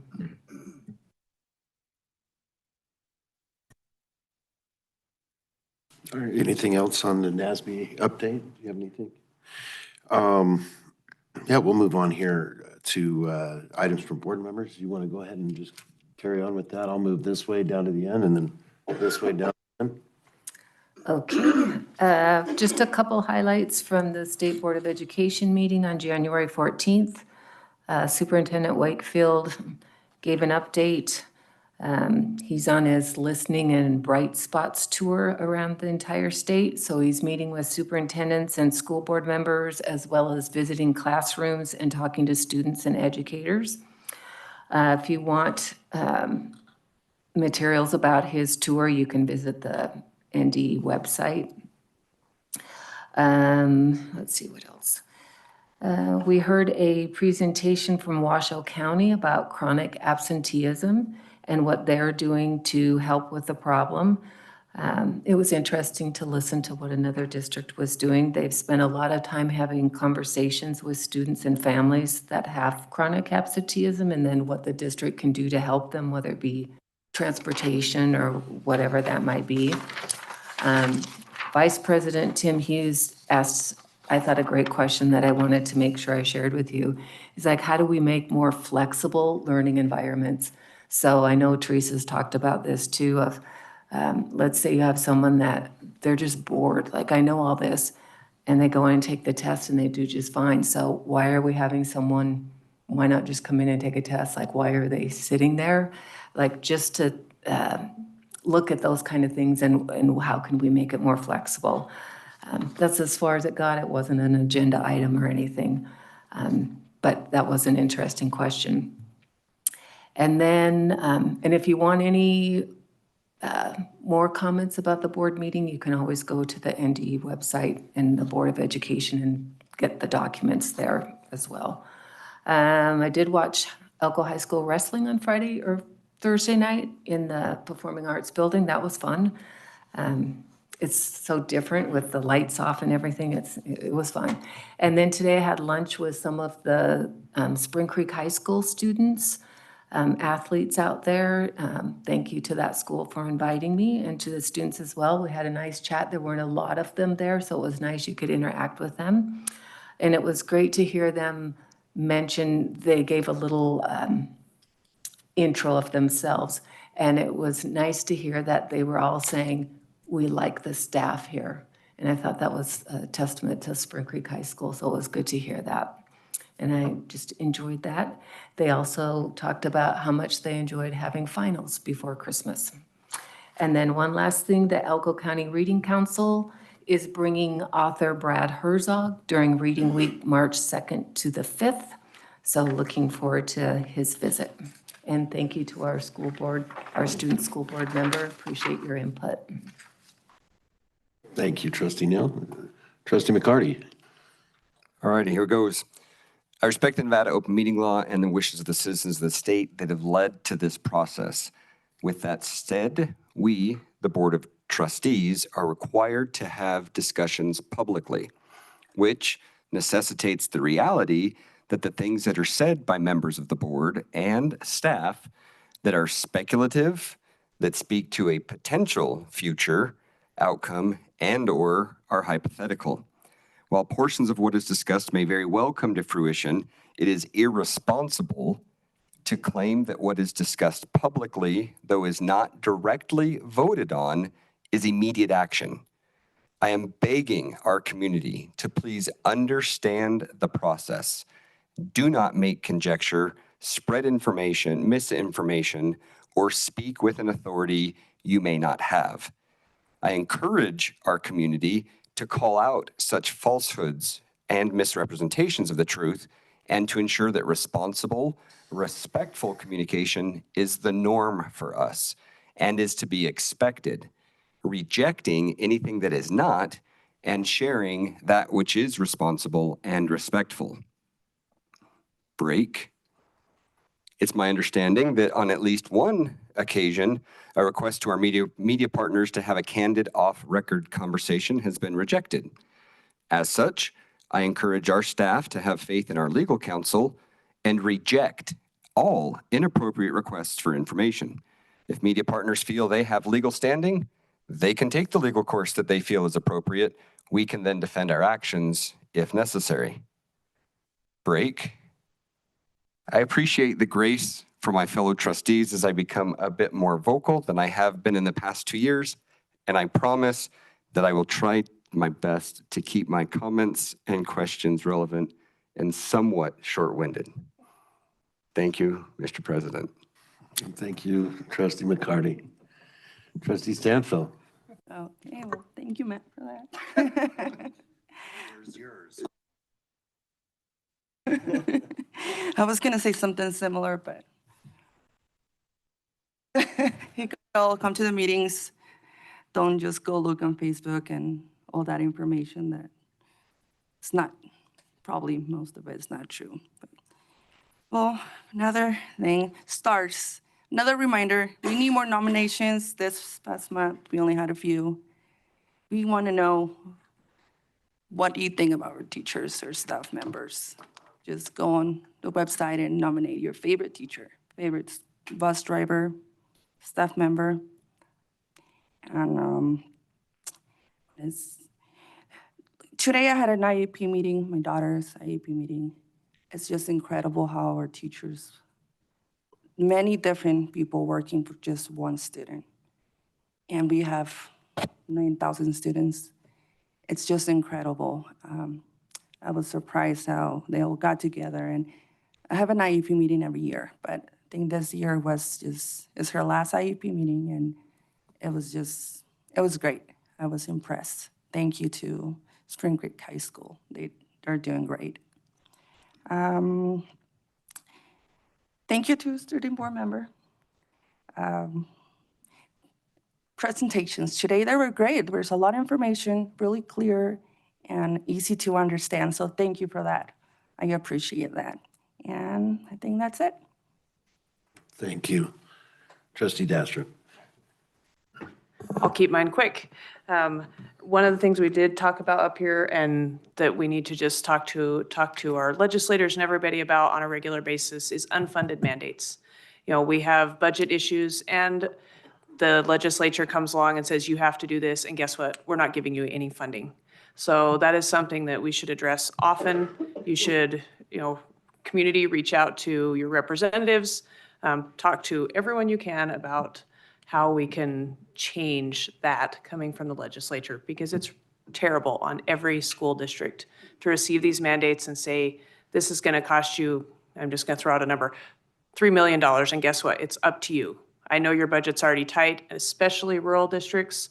Almost the majority of the rural districts in the state of Nevada are in the same situation we are because of the change in the funding formula for the state. And those are things that are, that funding formula is out of our control. So again, another thing to talk to our legislators about. How are you better gonna take care of education? How are we taking care of our students? And stop taking money from education and putting it somewhere else, because these students matter. Our employees in our districts matter. They make a difference. They are the future of everything that's gonna happen in our community, in our country, everywhere, worldwide.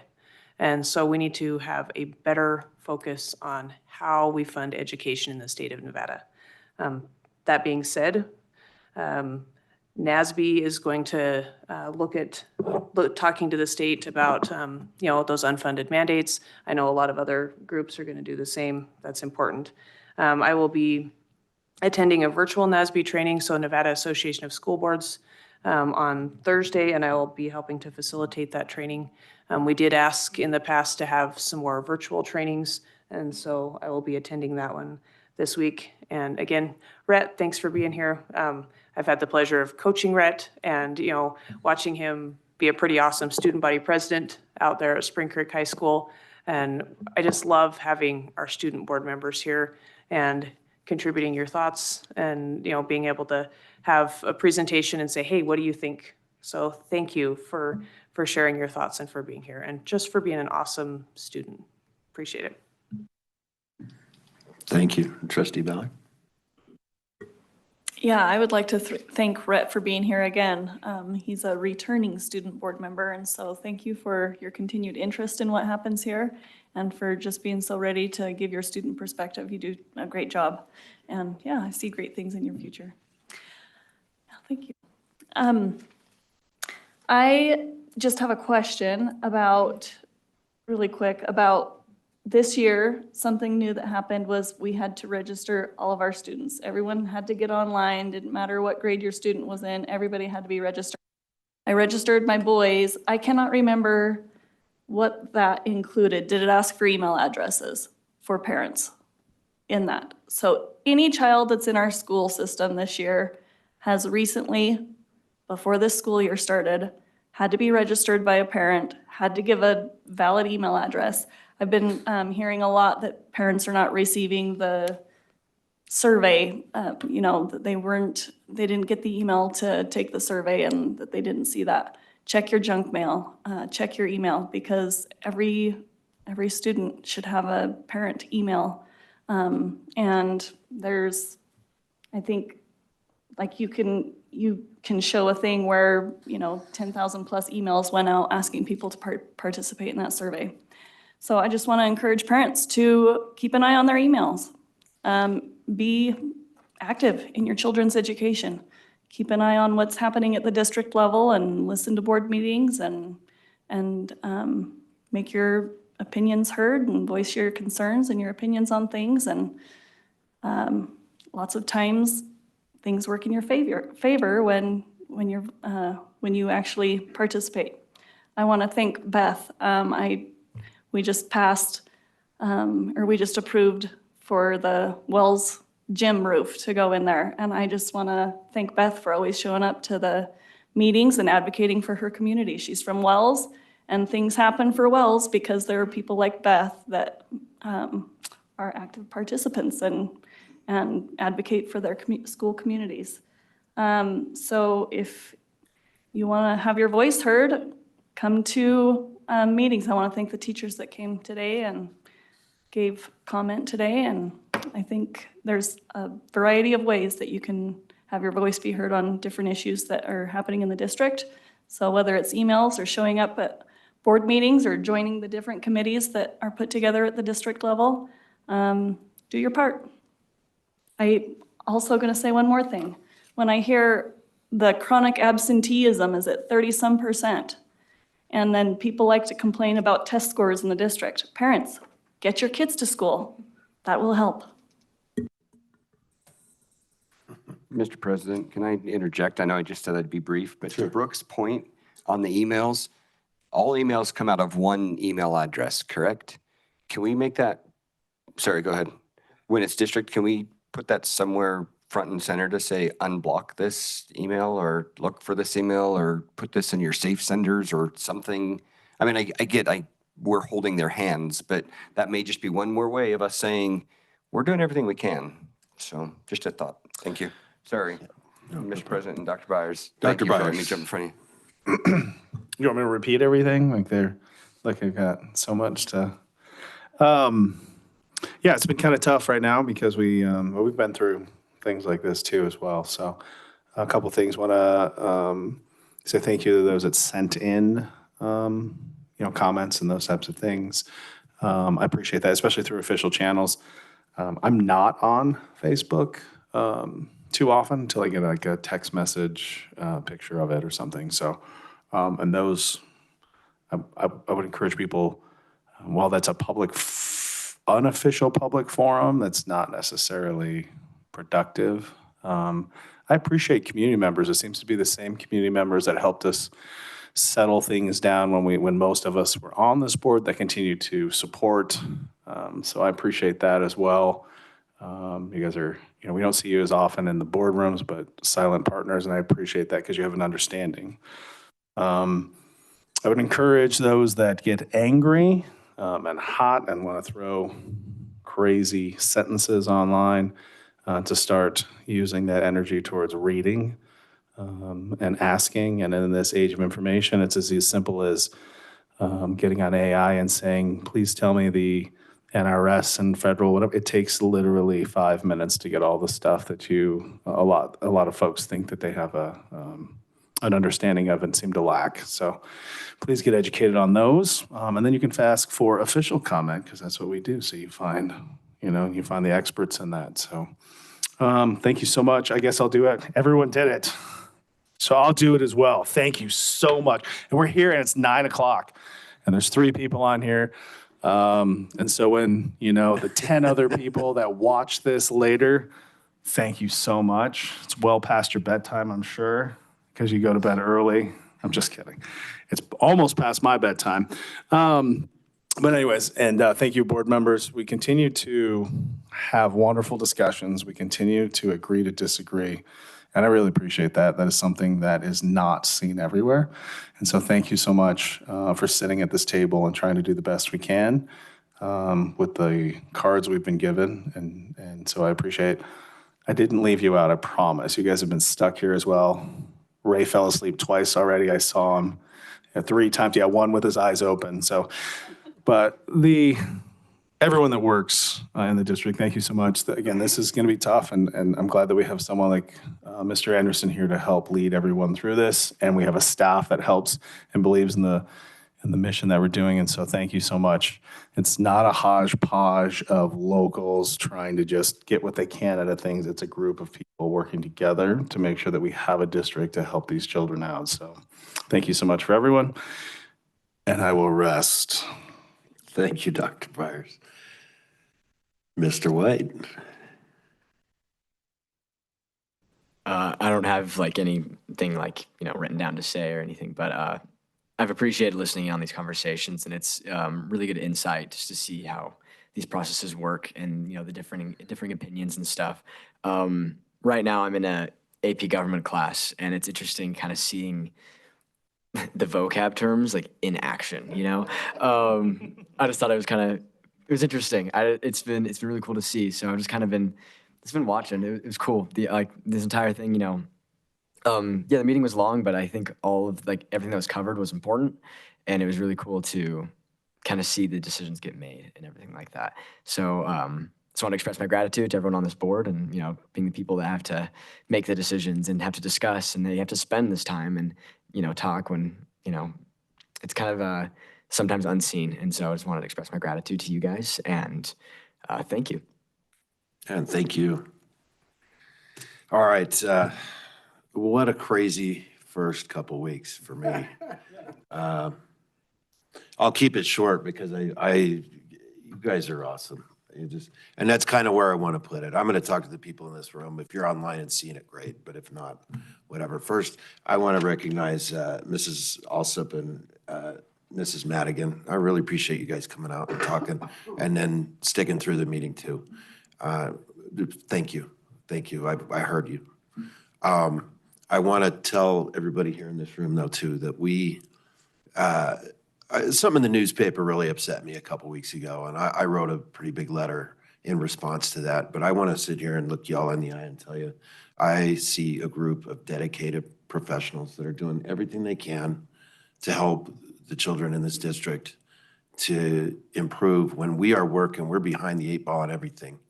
Part of my response discussed how we are underfunded, and it's gross how underfunded we are. It works out just to get to 25th in the nation, just to get to average, we would need to have $37 million more per year. And that's for general fund. That's not for building buildings or anything. That's for programs and for teachers and for class sizes and for intervention. And all of those things we're short on. You guys are stretched so thin, and you take this abuse from the public and from the media, and it's ridiculous because what I've seen here is, like I said, a group of professionals that I believe are doing everything in their power and doing a great job at it. So I have a lot of respect for all of you guys. And that goes for everybody here on the board too, and working together. We saw some of the most amazing presentations. It was concise, it was to the point, and it was real. Advocacy isn't a solo effort, y'all. Writing these letters, we all need to do it. Ask yourself how many times these funds are controlled by the state, by the legislature, by the Senate. How many emails have we sent them in the last month, in the last year, on an individual basis? I want you to all think about that and realize that if enough of us get together and we make enough noise, maybe we can tip these scales in our favor. But right now, we're way, way behind. Superintendent Anderson and I had a discussion last week about some of these cuts. And we have to put on our big boy pants here and do what's right for the budget with what the money we've been trusted with, the little amount we have. And I told him that I would support him in anything he came up with that he felt was necessary. And that if we have to pare everything down to basic reading, writing, and arithmetic and STEM classes, then that's what we'll do. But I don't want anything to affect direct education. But if it's not that, we have some decisions to make. But that also goes, I want to say something to those Facebook warriors out there. Those of you that are advocating for dirt floors and chalkboards, shut up. Just stop. It's ridiculous to even say that, let alone expect that our kids will get the quality of education that they deserve by moving back in time. That is just ridiculous. Public education isn't just about academics. We're building citizens, we're building leaders, and we're building a stronger community. So I think we're all on the right page. I think if we can get together and get this message out to the people who need to hear it, which is on the state legislature, and we're all doing like the work with NASB to try and get forward with that too. So I just want you to know we're all doing everything we can.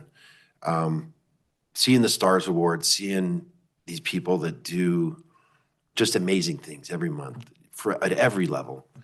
We have some of the best staff and the best people in this district. So let's go out and fight for it. Let's go out and get the best that we can for our kids, for our staff. And I'll leave it at that. I probably had a bunch more, but you folks covered it so well.